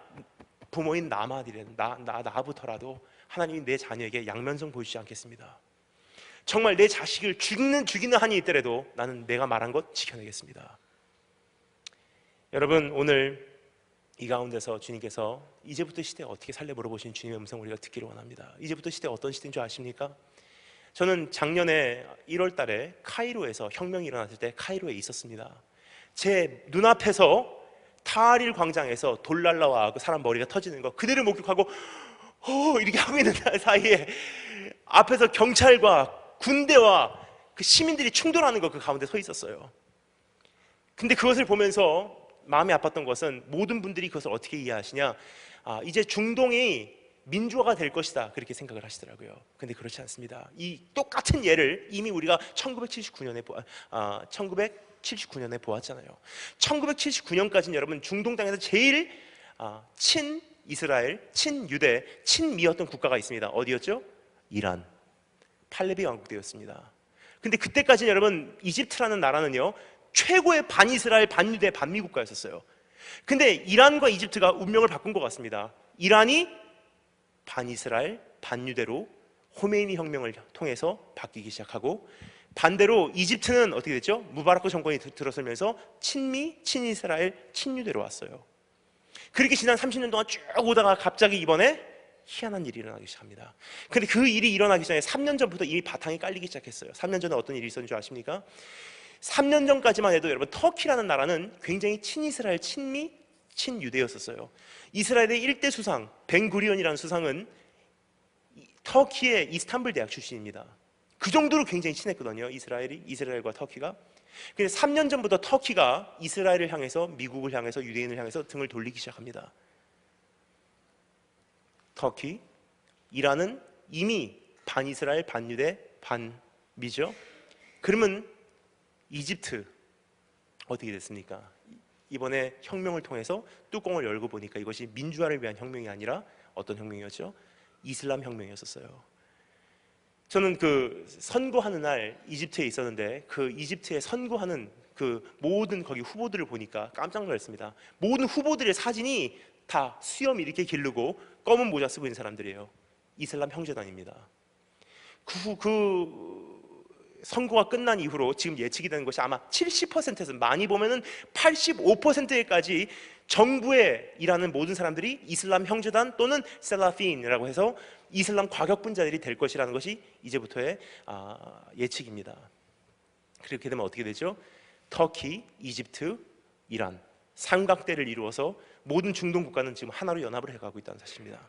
사실상 이제까지는 중동 국가들이 하나로 연합을 할 수가 없는 그런 처지였었어요. 왜 그러냐? 시아파하고 수니파하고 그렇게 전쟁하고 있는데 어떻게 하나로 연합을 합니까? 근데 시아하고 수니가 하나로 연합할 수 있는 한 가지 요소가 있어요. 그것이 무엇이냐? 수피파. 수피파 이슬람만 중간에 들어오면 시아와 수니를 품을 수 있습니다. 근데 수피파가 지금까지는 친이스라엘 친미였었어요. 어디죠? 터키. 그러면 시아, 수니 그 사이에 이제 터키가 들어온다면 어떻게 되죠? 터키와 이집트와 이란이 삼각대를 이루어서 모든 이슬람 국가를 지금 하나로 연합할 수 있는 힘이 드디어 완성이 됐다는 것입니다. 그 와중에 이란은 핵무기 완성했어요. 이번에 시내 반도에서 이스라엘로 들어가는데 전 깜짝 놀랐습니다. 지난 30년 동안 평화협정 때문에 시나이 반도에는 군사력을 못 들이게 돼 있던 것이 법이었습니다. 이스라엘 쪽에서도 못 들이고 이집트 쪽에서도 못 들였어요. 근데 이번에 깜짝 놀랐어요. 그 평화협정이 만기가 되면서 제가 시내 반도를 이렇게 건너서 이스라엘로 들어가는데 이집트 탱크 부대하고 같이 달렸습니다. 이스라엘 국경선까지 와서 탱크들이 배치가 되어 있습니다. 지금 깜짝 놀랄 사실은요, 여러분 이스라엘에서 시내 반도 거쳐서 카이로 들어가는데 끊임없는 군사 검문소를 거치지 않으면 안 되는데 군사들 어떻게 하고 있는지 아십니까? 총 앞에다가 창검들 다 꼽아놓고 있어요. 지금 전쟁을 알고 있어요. 이집트 쪽에서는. 여러분 그들이 하나가 되면은 결국은 하나의 수도를 향해서 다가올 수밖에 없습니다. 어디죠? 그들이 잃어버린 한 가지 수도, 예루살렘. 그것을 스가랴서 12장에서 뭐라고 말합니까? 마지막 날에는 모든 나라가 이스라엘을 둘러싸리니 사방에서 그들이 이스라엘을 들려고 온대요. 그것을 5월 14일 작년에 보여줬죠. 5월 15일 작년 5월 15일 무슨 일이 있었죠? 이스라엘 둘러싸고 있는 4개국 레바논, 시리아, 요르단, 이집트에서 국경선 넘어서 팔레스타인 사람들이 우리 땅 돌려달라고 이스라엘에게 시위하고 왔어요. 그것을 바라본 미국 정부는 뭐라 그러죠? 5월 19일 오바마 대통령이 이렇게 얘기합니다. 예루살렘 땅은 분배해서 이제 이젠 팔레스타인으로 돌려보내자. 이스라엘은 1968년 전에 영토로 돌려보내야 된다. 다 들려고 합니다. 이제 이스라엘을. 결국 여러분 요엘서 보면은 마지막 날 주님께서 심판하실 때 두 가지 제목이더라고요. 기드론 골짜기, 여호사밧 골짜기에서 예수님께서 이 땅에 정부를 설립하시고 모든 민족들을 불러내셔서 그 왕들을 주님께서 국문하신대요. 두 가지 제목입니다. 첫 번째, 하나님의 땅을 분배한 죄와 두 번째, 하나님의 백성을 흩은 죄래요.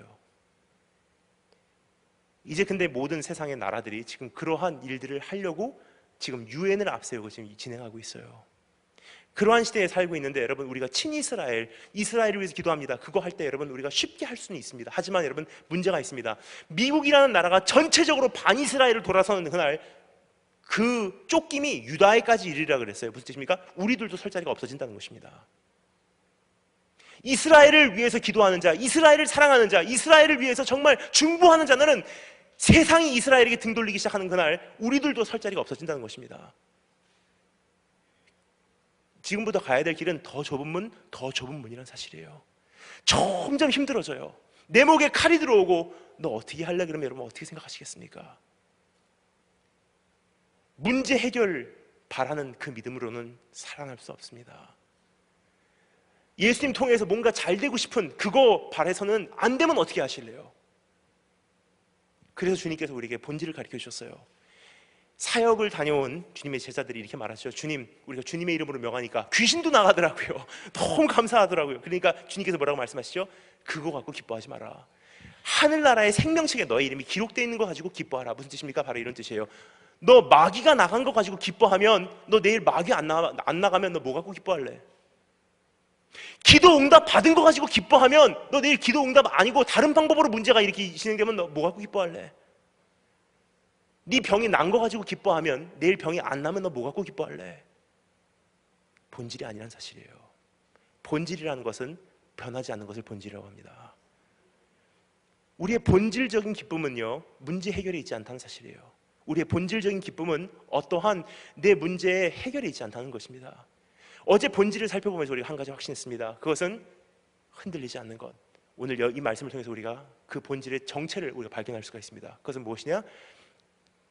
우리의 본질은 더 나은 부활을 사모하는 것이요, 우리의 신앙의 선조들은 그것을 멀리서만 바라보고 이루어지지도 않았는데 그것을 믿었기에 그러한 엄청난 흉악한 고문을 다 돌파할 수 있었건만, 나는 그것을 실상으로 이미 본 예수 그리스도의 부활을 이미 목격한 나는, 그것을 증거가 성취되는 것을 이미 가지고 있는 나는 왜 그 반도 못 살아낼까 하는 것을 내 자신에게 한번 물어보시기 바랍니다.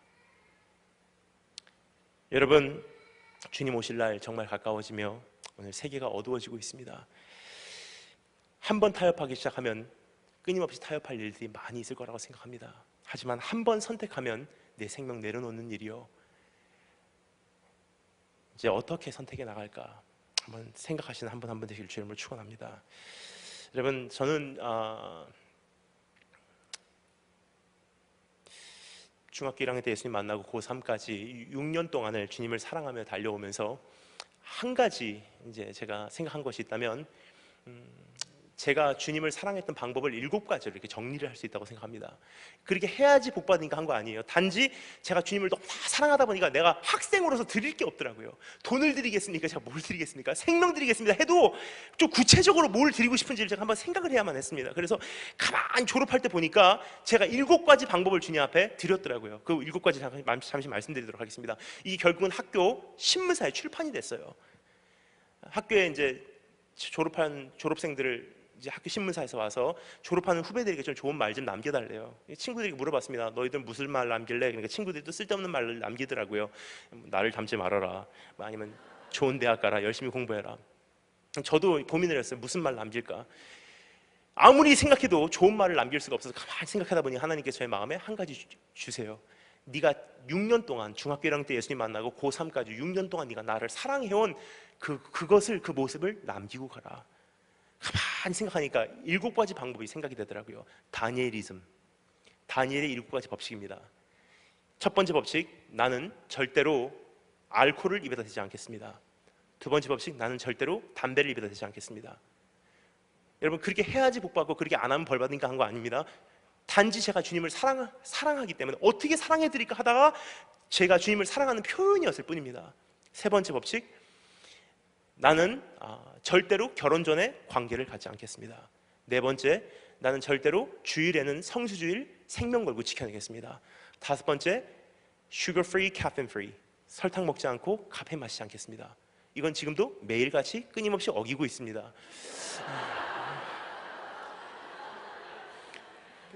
카라멜 프라푸치노가 얼마나 맛있는지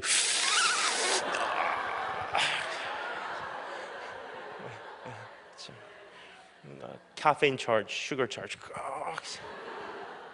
여섯 번째 법칙, Don't blame others, but do what you have to do. 다른 사람 탓하지 말고 내가 할 일은 내가 그냥 알아서 하겠습니다. 일곱 번째 법칙, 머리를 항상 단정하게. 그런 이유가 있어요. 머리를 그냥 단정하게 하고 싶어서 한 것이 아닙니다. 왜 그러냐면, 여러분, 그 당시에 힙합이 유행했습니다. 힙합인데 굉장히 머리가 다양하더라고요. 특별히 외국인 학교였기 때문에 복장 자유예요. 헤어스타일 자유예요. 학생들이 학교에 오는데 이것은 상상을 초월하는 헤어스타일을 가지고 와요. 그런데 저는 이런 생각을 했어요. 복음의 수용력을 위해서는 내가 헤어스타일을 어떻게 해야 될까? 그래서 여러분, 모범생에게는 다가갈 수 있는 헤어스타일인데 불량배들에게 못 다가가는 헤어스타일은 이미 내 안에서 복음이 편협됐다는 뜻입니다. 불량배들에게는 다가가는 헤어스타일인데 학교에서 용납되지 않는 헤어스타일은 영광되지 않는다는 거예요. 그래서 생각을 했어요. 모든 사람에게, be all things for all people, 모든 사람들에게 내가 다가갈 수 있는 최소 공배수의 헤어스타일은 뭘까?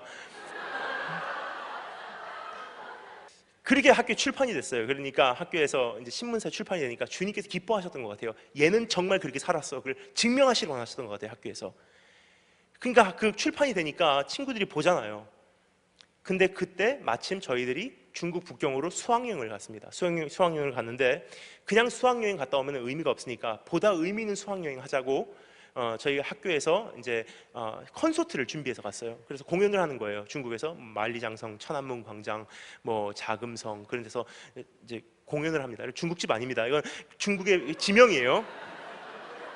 뭐 자금성, 만리장성, 뭐 천안문 광장 거기서 공연을 하는 거예요. 근데 저희 선생님이 굉장히 능력 있으신 분이니까 NYU 나오신 분이시거든요. 중국 정부에다 전화를 해서 정식으로 거기다 공연을 만드신 거예요. 그러니까 월요일부터 토요일까지 저희 졸업반이 이제 합창단으로 구성되어 갖고 가서 공연을 합니다. 월요일부터 토요일까지 모든 공연 다 마쳤어요. 성공적으로 마치고 저희들이 토요일날 저녁에 Hard Rock Cafe 베이징이라는 프랜차이즈 음식점으로 밥을 먹으러 갔어요. 마지막 아프터 파티예요. 파티를 하는데 얼마나 행복합니까? 내일은 일요일 자유시간, 월요일 일본으로 돌아가요. 대학교 이미 합격됐어요. 고등학교 성적 이미 다 나왔어요. 나머지 한 달 학교 남은 거 그냥 왔다 갔다만 하면 돼요. 친구들하고 행복하고 음식은 맛있고, 여러분 일주일 동안 모든 공연 다 성공적으로 마쳤고, 그날 또 특별히 하드락 카페에 온 그 뮤지션, 라이브 뮤지션 게스트가 누구냐? 스팅이라는 가수였었어요. 그러니까 얼마나 행복합니까? 너무 행복해. 분위기가 최고다 하고 더 이상 인생에 행복할 수 있을까 하는 생각을 하고 있을 때 저희 미스터 아마토가 일어나서 얘기합니다. Attention please everybody 하더니 하신 말씀이 너무나 축하합니다. 너무나 잘했습니다. 그러니까 다 박수하더라고요. 그러니까 하신 말씀이 근데 좋은 소식입니다. Have a good news 하면서 말씀하시는 것이 내일 우리가 앵콜 공연을 하도록 하겠습니다. 두 번의 앵콜 공연이 있습니다. 내일 오전 11시와 저녁 7시입니다. 식사 맛있게 하시죠 하고 앉았어요. 제 안에 갈등이 시작돼요. 가만히 있습니다. 솔직히 여러분 그 학교에서 그 선생님에게 제일 사랑을 받는 학생이 저하고 제 여동생이었거든요. 저희들 선생님을 굉장히 좋아했어요. 근데 그 선생님한테 이제 미움받으면 어떻게 할까? 하나님의 영광을 위해서 지금까지 달려왔는데 여기서 내가 오히려 미움받고 욕 듣고 끝나면 어떻게 할까? 참 두려움이 있는데 너무나 감사한 것은 이미 가치 기준이 설립됐더라고요. 이렇게 기도했습니다. 내가 하나님께 좋게 하랴 사람에게 좋게 하랴. 내가 인정을 못 받아도 내가 사람에게 좋게 하는 것이었다면 내가 하나님의 종이 아니더니 차라리 지킬 것을 지키자 하고 일어나서 제가 선생님께 나갔어요. Mr. Amato 그러니까 선생님께서 what? I gotta go to church tomorrow. 내일 교회 가야 돼요. 그러니까 선생님께서 저를 보시고서 웃으세요. 농담으로 하시는 말씀이 야 여기 중국이야. 교회 없어. 네 방에서 드려. 네 하나님은 방에도 계셔. 그 말씀드렸어요. 선생님 처음부터 주일은 아무것도 안 한다고 한 것을 말씀하셨기에 제가 여기까지 오지 않았습니까? 내일 제가 예배 드리도록 허락해 주십시오. 그러니까 선생님께서 야야야 여기 없어 교회 방에서 드려. 알았어? 그래 부탁입니다. 여기 내일 공연이야. 안 돼. 선생님 부탁입니다. 안 된다니까. 부탁입니다. 안 돼! 스팅이 연주하다 멈췄어요 여러분. 스팅의 연주를 역사상 멈춘 건 저밖에 없을 거예요. 너무 분위기가 이상해지니까 가만히 보고 있어요. 근데 친구들이 그걸 보다가 너무나 분위기가 이상해지니까 양쪽 팔짱을 끼고서 밖으로 끌고 나갔어요. 음식점 밖에 나가자마자 친구들이 저에게 욕을 하기 시작합니다. 너 같은 것 때문에 내가 교회 안 가는 거야. 기독교 신자들은 꼭 분위기를 망쳐놓는다니까. 너 같은 것만 아니면 네 하나님 오늘 칭찬받았어. 내가 너 같은 것 때문에 배타적인 기독교 신자 때문에 내가 네 하나님 싫어하는 거야. 막 욕하고 저주를 하기 시작해요. 가만히 듣고 있었어요. 근데 아까 말씀드렸죠. 제 여동생은 저하고 둘도 없는 동역자고 전우고 친구고 여동생이에요. 왜 그러냐면 여러분 제가 중학교 1학년 때 일본에서 노방전도를 시작했습니다. 중학교 2학년 때 시작했습니다. 그때 여동생이 초등학교 5학년이었어요. 한번 상상해 보시기 바랍니다. 중학교 2학년 때 제가 성경책을 가지고 일본 시내 한복판으로 뛰어나갔어요. 제가 살던 곳이 후쿠오카라는 곳입니다. 도쿄, 오사카, 후쿠오카 3대 도시 중에 하나입니다. 후쿠오카의 가장 중심가 덴진이라는 곳이 있어요. 서울로 말하면 명동 같은 곳이에요. 거기 딱 가면 토요일 저녁 7시 최고 하이라이트 피크아워예요. 여행 오신 분들, 관광객들, 학생들 뭐 수천 명이 오고 가요. 거기를 제가 성경 들고 딱 섰어요. 중학교 2학년짜리입니다. 사람들이 안 봐주잖아요. 이게 보고 있다가 너무 안 봐주니까 제가 어떻게 할까 하다가 갑자기 이런 마음이 들어요. 올라가자. 깊은 곳에 그물 든지 하는 생각이 들어서 가만히 보니까 수천 대의 자동차가 지나다니는 그 메인 스트리트 앞 옆에 가드레일이 올라와 있어요. 거기를 제가 올라갔어요. 그게 사람들이 지나가다가 올려다봐요. 제가 왜 이런 일을 하는지 제 자신이 믿어지지가 않았고 입이 안 열리더라고요. 근데 한 가지 제가 안에 확신한 것이 있어요.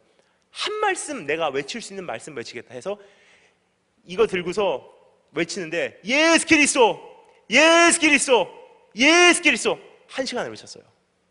한마디만 외쳤어요. 사람들이 정신 돌았다고 생각하죠. 근데 이게 가드레일이 좁아서 중심을 잡을 수가 없습니다. 그래서 옆에 이게 예비가 된 게 신호등이 있더라고요. 신호등에 매달리기 시작했어요. 그리고 외치기 시작합니다. 예수 그리스도, 예수 그리스도. 1시간쯤 외치니까 참 희한한 일이 일어납니다. 그때부터 입이 열리기 시작하더니 생각지도 못했던 말들이 튀어나오기 시작합니다. 예수 그리스도 아나타와 이시마스, 예수 그리스도 아나타와 스크이마스, 예수 그리스도 텐국 스미라마 지국 주식 아나타와 스크이데스. 예수님은 당신의 사람이다. 예수님은 당신을 구원합니다. 예수 천국, 불신지옥, 십자가 당신의 구원입니다. 거기 빨간 옷 입은 아가씨, 아무리 빨간 옷 입어도 우리가 천국 갈 수 없습니다. 하지만 예수 그리스도의 보혈로 우리는 용서받을 수 있습니다. 거기 자전거 타고 간 아가씨, 자전거 타고도 천국까지 못 갑니다. 하지만 예수 그리스도 믿으면 우리는 구원열차 올라타고도 하늘나라 가죠. 빵빵. 외치기 시작해요. 그렇게 하니까 여동생은 밑에서 전도지 뿌리고 있어요. 초등학교 5학년이었어요. 여러분, 중학교 2학년 때부터 고3까지 그렇게 갔어요. 5년을. 하나님 들으세요. 한 번도 안 쉬었어요. 천둥치고 번개치고 그 태풍 부는 날 지켰어요. 그 땅 뭔지 아십니까? 후쿠오카 땅에 얼마나 훌륭한 목사님, 선교사님들 많습니까? 근데 중학교 2학년인 저, 초등학교 5학년인 여동생에게 그 중심 한가운데를 맡기셨다는 것이 얼마나 감사했던지. 어머니께서 저에게 항상 이렇게 말씀하셨던 것이 있어요. 그게 뭐냐면, 이 세상에 참 열정 있는 사람들이 많다. 이 세상에 정말 선교한다고 붕붕 뛰고 있는 사람들이 많다. 이 세상에 정말 박사학위 있는 사람들도 많다. 근데 한 가지 하면 된다. 너는 네가 잘하던 못하던 무디던 네가 모자라건 너는 한 가지만 해. 항상 그곳에 지키는 사람 되면 돼. 주님께서 찾으실 때 항상 available, 그냥 거기 있는 사람 되면 돼. 그러니까 정말 쉬고 싶을 때도 있었는데 말한 거는 지켜야 되니까 여동생 데리고 토요일 저녁이면 나가요. 여러분, 솔직히 이게 간증일에서 그렇지 정말 힘든 날들도 있었어요. 한 번은요, 제가 이렇게 외치고 있는데 어머니께서 저희가 노방전도하는 거 보시러 그날따라 오셨어요. 이렇게 숨어서 보시는데 그 당시 뭐 하고 있었냐면요, 저는 외치고 있는데 여동생이 전도지 뿌리고 있었어요. 근데 일본 청년 한 명이 지나가다가 전도지 받고서 여동생 눈앞에서 찍고서 그걸 얼굴에다 뿌리고 갔어요. 어머니께서 그걸 보고서 눈에 불이 튀는데 각 때려주고 싶더래요. 근데 그 다음에 여동생이 뭘 했냐에 따라서 어머니 마음이 그 사람을 중보하기 시작합니다. 여동생이 앉아서 일본 성도들이 헌금해서 산 조그만 전도지잖아요. 그거 다 조각조각 모았어요. 여동생이 무서우니까, 오빠는 외치고 있으니까 무서우니까 한쪽 구석에 가서 여동생이 그거 쥐고서 그 사람 기도해요. 어머니께서 보시고 회개하시고 이러 지나가는 그 일본 청년을 위해서 기도하시더라고요. 저는 확신합니다. 여러분, 노방전도는 무지한 전도 방법이에요. 이거 갖고 누가 믿겠습니까, 솔직히. 근데 한 가지 확신합니다. 개인 전도는 한 사람을 살리지만 노방전도는 한 도성을 살립니다. 하나님의 자녀들이 거기서 핍박받고 있는 그 모습을 보고 너희들이 그토록 사랑하면 이 도성 살려줄게.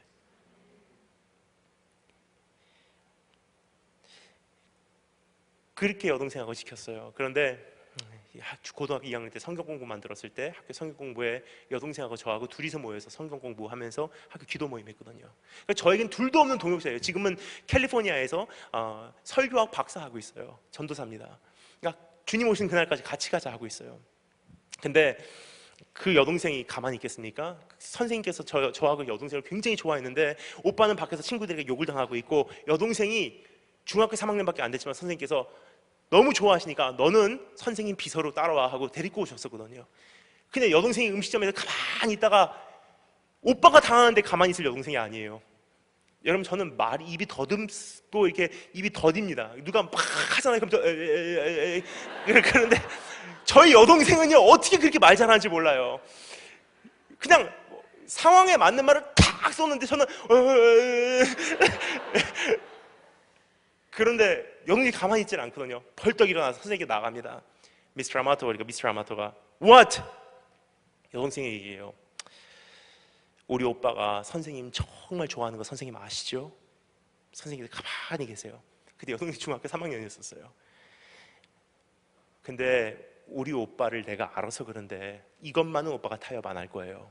오빠에게는 예배는 생명이거든요. 선생님께 잘 부탁해요 하고 여동생이 와갖고 앉았어요. 선생님이 가만히 있다가 이건 안 되겠다 생각을 하셨는지 30분 만에 나오시더라고요, 음식점 밖으로.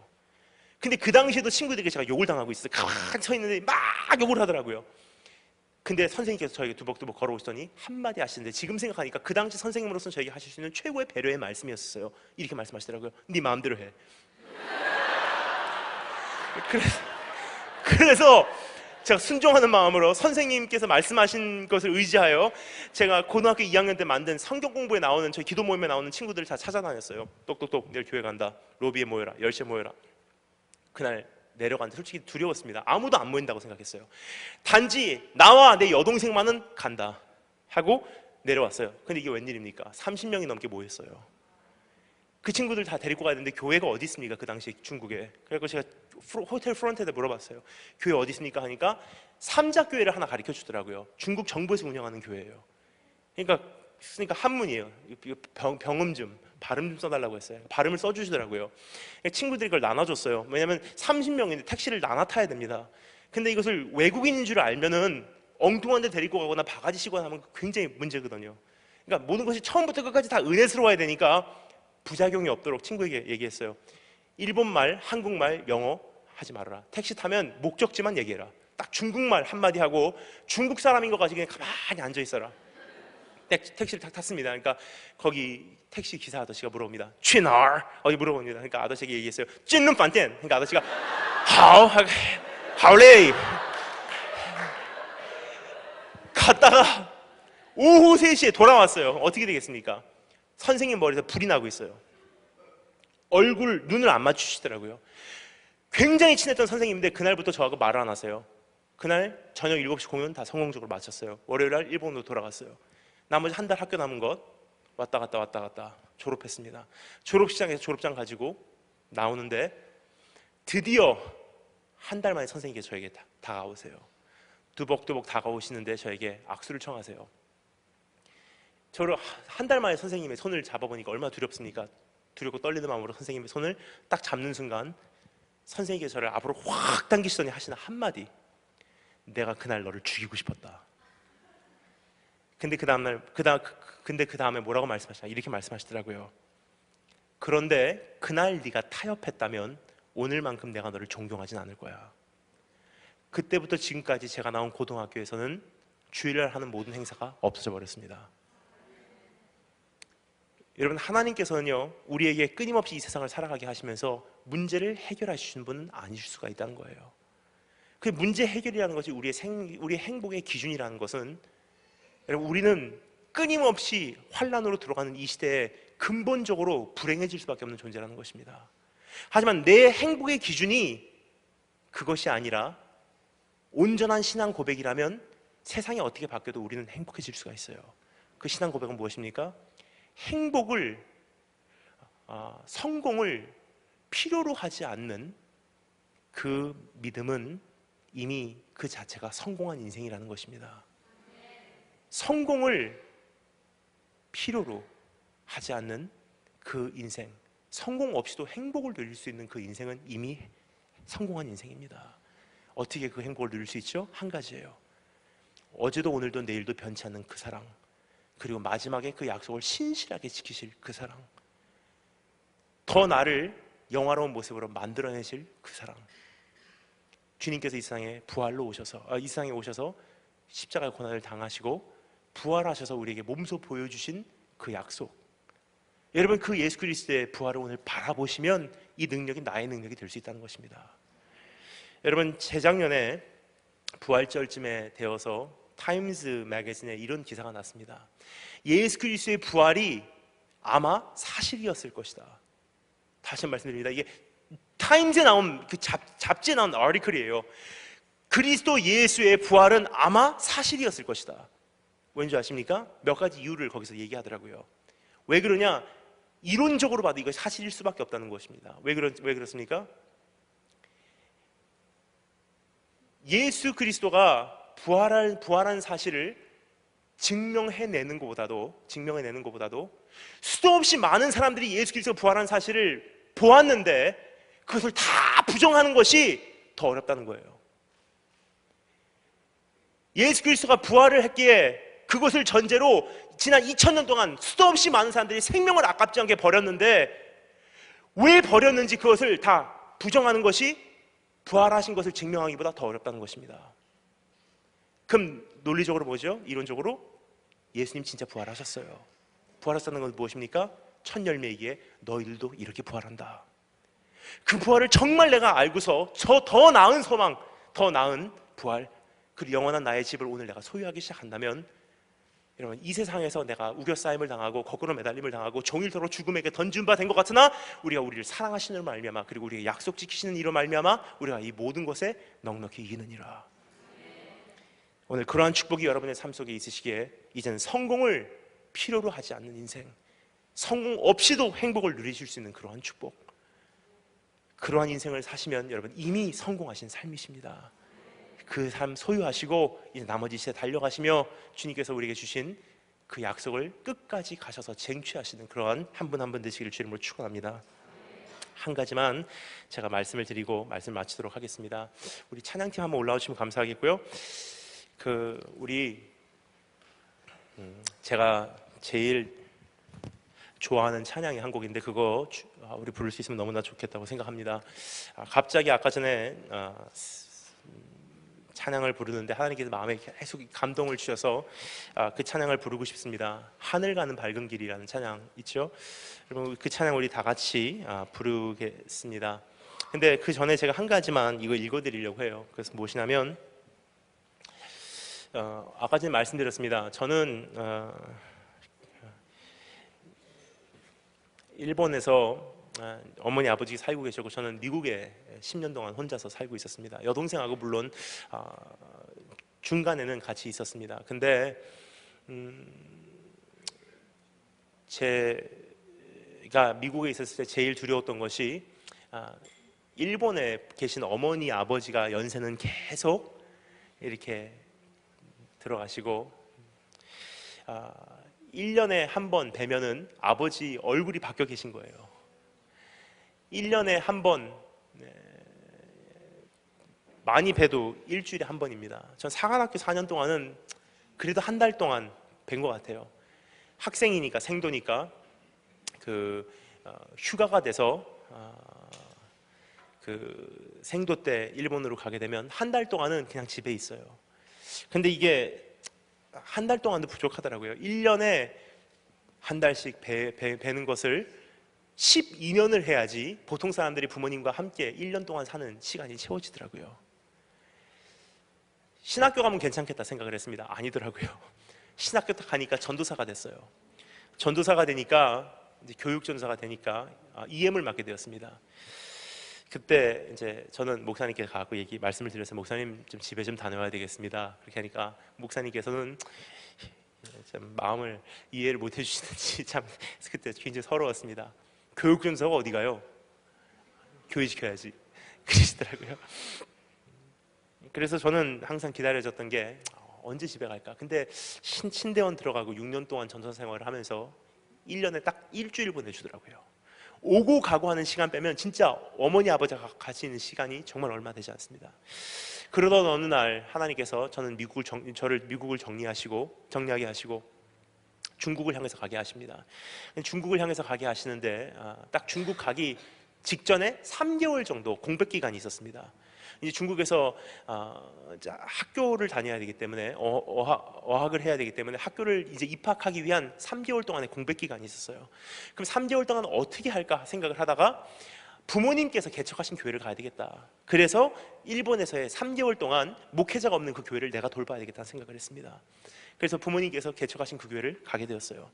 근데 부모님께서 그때 사업을 하고 계신데 온천 호텔을 하고 계셨습니다. 그것이 그 후쿠오카 시내 그 교회가 있는 곳에서 약 자동차로 3시간 떨어진 곳에 호텔이 있었어요. 온천지대이기 때문에. 그럼 제가 만약에 부모님 댁에 있으면서 그 교회까지 오고 가면은 하루에 6시간 왕복이에요. 그렇게 할 수 없기 때문에 제가 약속을 했어요. 부모님, 제가 이제부터 3개월 하나님께 드린 시간 제가 교회에서 먹고 자겠습니다. 교회에서 담요 깔아놓고 거기서 먹고 자겠습니다. 3개월 동안을 교회에서 먹고 잤어요. 어떻게 먹고 잤냐면요, 이른 강당이에요. 그러면 이른 강당에 있으면 이 앞에다가 담요를 이렇게 깝니다. 그럼 그 앞에 앉아서 밤에 정말 고요합니다. 밤 9시에 강대에다가 머리를 대요. 그 눈 감고 계속 기도하고 있습니다. 그럼 저도 모르는 사이에 잠들었더라고요. 또 눈 뜨면 아직도 강단에 머리가 닿아 있어요. 그러면 또 기도합니다. 그리고 또 눈 뜨면 새벽이에요. 그럼 그 자리에서 일어나서 성경 읽고, 말씀 읽고, 책 읽고, 말씀 암송하고, 기도하고, 그냥 하루의 일과가 그거예요. 그리고 신방 다니고, 혼자 노방전도 했어요. 노방전도 해도 오래 못 하겠더라고요. 왜냐하면 여러분, 혼자서 예수 신심하죠 하니까 딱 30분 되니까 목이 나가버리더라고요. 참 행복했던 시간입니다. 그리고 부모님께서 가끔 3시간 운전해 오셔서 혼자 잘 있나 보러 오시고, 수요일날 보러 오시고, 3개월 시간을 다 마치고 저는 중국으로 결국 들어갔습니다. 3개월 딱 마치고 중국으로 들어가자마자 저희 어머니께서 저에게 이 편지를 보내주셔서 땡큐 카드입니다. 고마웠다고. 이것을 읽으면서 한 가지 새롭게 정리가 되는 것이 있더라고요. 한번 제가 읽어드린 다음에 말씀드리도록 하겠습니다. 사랑하는 다니엘, 지난 일본에서의 3개월간 네가 엄마에게 얼마나 큰 힘이 되었고 위로가 되었는지 표현할 기회가 없을 만큼 행복한 시간들이 정신없이 지나갔구나. 이제 조용히 다시 하나님 앞에 앉아서 생각하니까 자꾸만 눈물이 나온다. 네가 살던 교회가 구석구석 정겹고 네가 섰던 강단이 참 사랑스럽다. 강단 및 기도 자리에 앉으면 얼마나 포근한지 너도 그랬지? 그곳에서 지난 밤도 또 지난 밤도 주님과 다시 관계를 회복하는 행복한 시간을 가졌단다. 철이 덜 난 엄마는 오랫동안 하나님께 투덜거렸잖니. 왜 우리가 이곳 일본 땅에서 이토록 외롭게 살아야 합니까? 라고. 힘드셨던 주님께서 보너스로 너를 이곳에 보내주셨고, 엄마는 외로움도 힘든 것도 잊어버리고 이곳과 구수, 호텔이 있는 곳입니다. 구수를 왕복하면서 그냥 즐겁기만 했었지. 그러나 그것은 보너스였었고 우리는 역시 가야 할 길로 갈 줄 알자니. 그것이야말로 헌신이라고 스스로 납득시키면서 이왕이면 억지로 안 가고 자원하면서 기쁨으로 가자고 설치는 모습을 보여왔지만 실상 참 힘들다. 너 어젯밤에 전화에 많이 외롭다고 했잖니. 그 말이 엄마의 마음에 걸려서 오늘 하루 종일 마음이 찡한 느낌으로 살았단다. 그러나 네가 언제나 이야기하는 것처럼 주님은 머리 둘 것도 없으신 삶을 살으셨으니까. 지금은 증명할 수는 없지만 더 좋은 약속, 더 아름다운 직분, 더 나은 제사, 더 나은 본향, 이런 것들을 아는 우리는 하나님의 신실하심이 우리의 삶 속에 증명되는 그날까지 이미 선택한 더 좋은 삶을 이제는 충실히 걸어가자. 다니엘 김 목사님, 계속해서 불러보고 싶다. 여러분, 우리가 가는 길은 평탄한 길은 아닙니다. 힘든 길입니다. 주님께서 우리를 부르실 때보다 처음부터 좁은 문 좁은 길로 부르시지 않습니까? 누구든지 나를 따르려거든 자기 십자가를 지고 나를 쫓는 자야 자라야 나에게 합당하니라. 누구든지 자기의 부모, 자식, 형제, 자매마저도 나보다 더 사랑하는 자는 합당치 않으리라. 누구든지 살고자 하면 죽을 것이요 죽고자 하면 영원한 생명을 얻게 되리라. 의를 위하여 핍박을 받는 자는 복이 있나니 천국이 저희 것이며 종이 주인보다 크지 못하는 말을 기억하라. 사람들이 주인된 나를 핍박하였은즉 종된 너희를 당연히 핍박할 것이다. 무릇 그리스도 예수 안에서 경건하게 살고자 하는 자에게는 핍박이 있으리라. 우리가 하나님의 후사여 그리스도와 함께하는 후사니 우리가 그와 함께 영광을 얻기 위하여 고난도 함께 받아야 되느니라. 그러나 내가 확신하노니 사망이나 생명이나 천사들이나 권세자들이나 현재일이나 장래일이나 능력이나 높음이나 깊음이나 내가 아무리 최고 영적 경지에 있다 할지라도, 지금 내가 바닥을 치고서 인생의 밑바닥을 내가 헤매고 있다 할지라도, 이 세상에 어떠한 피조물이라 할지라도 우리를 우리 주 그리스도 예수 안에 있는 하나님의 사랑에서 끊을 수 없으리니, 그 하나님의 신실하심이 증명되는 그날까지, 나를 받아주시는 그날까지 이 한 생명 아깝지 않게 주님께 드리겠습니다. 그러한 고백이라면 이 한 시대 여러분 넉넉히 감당하게 될 줄 믿습니다.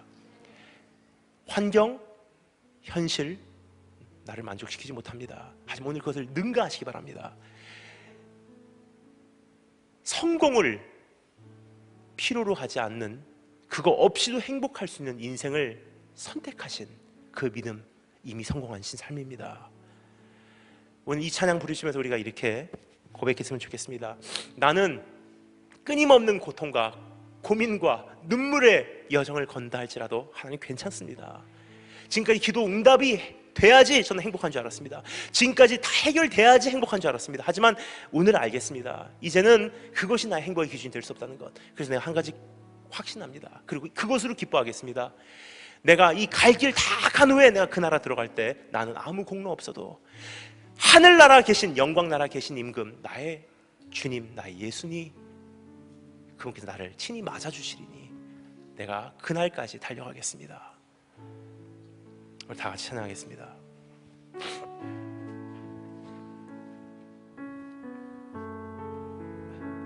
하늘 가는 밝은 길이 내 앞에 있으니 하늘 가는 밝은 길이 내 앞에 있으니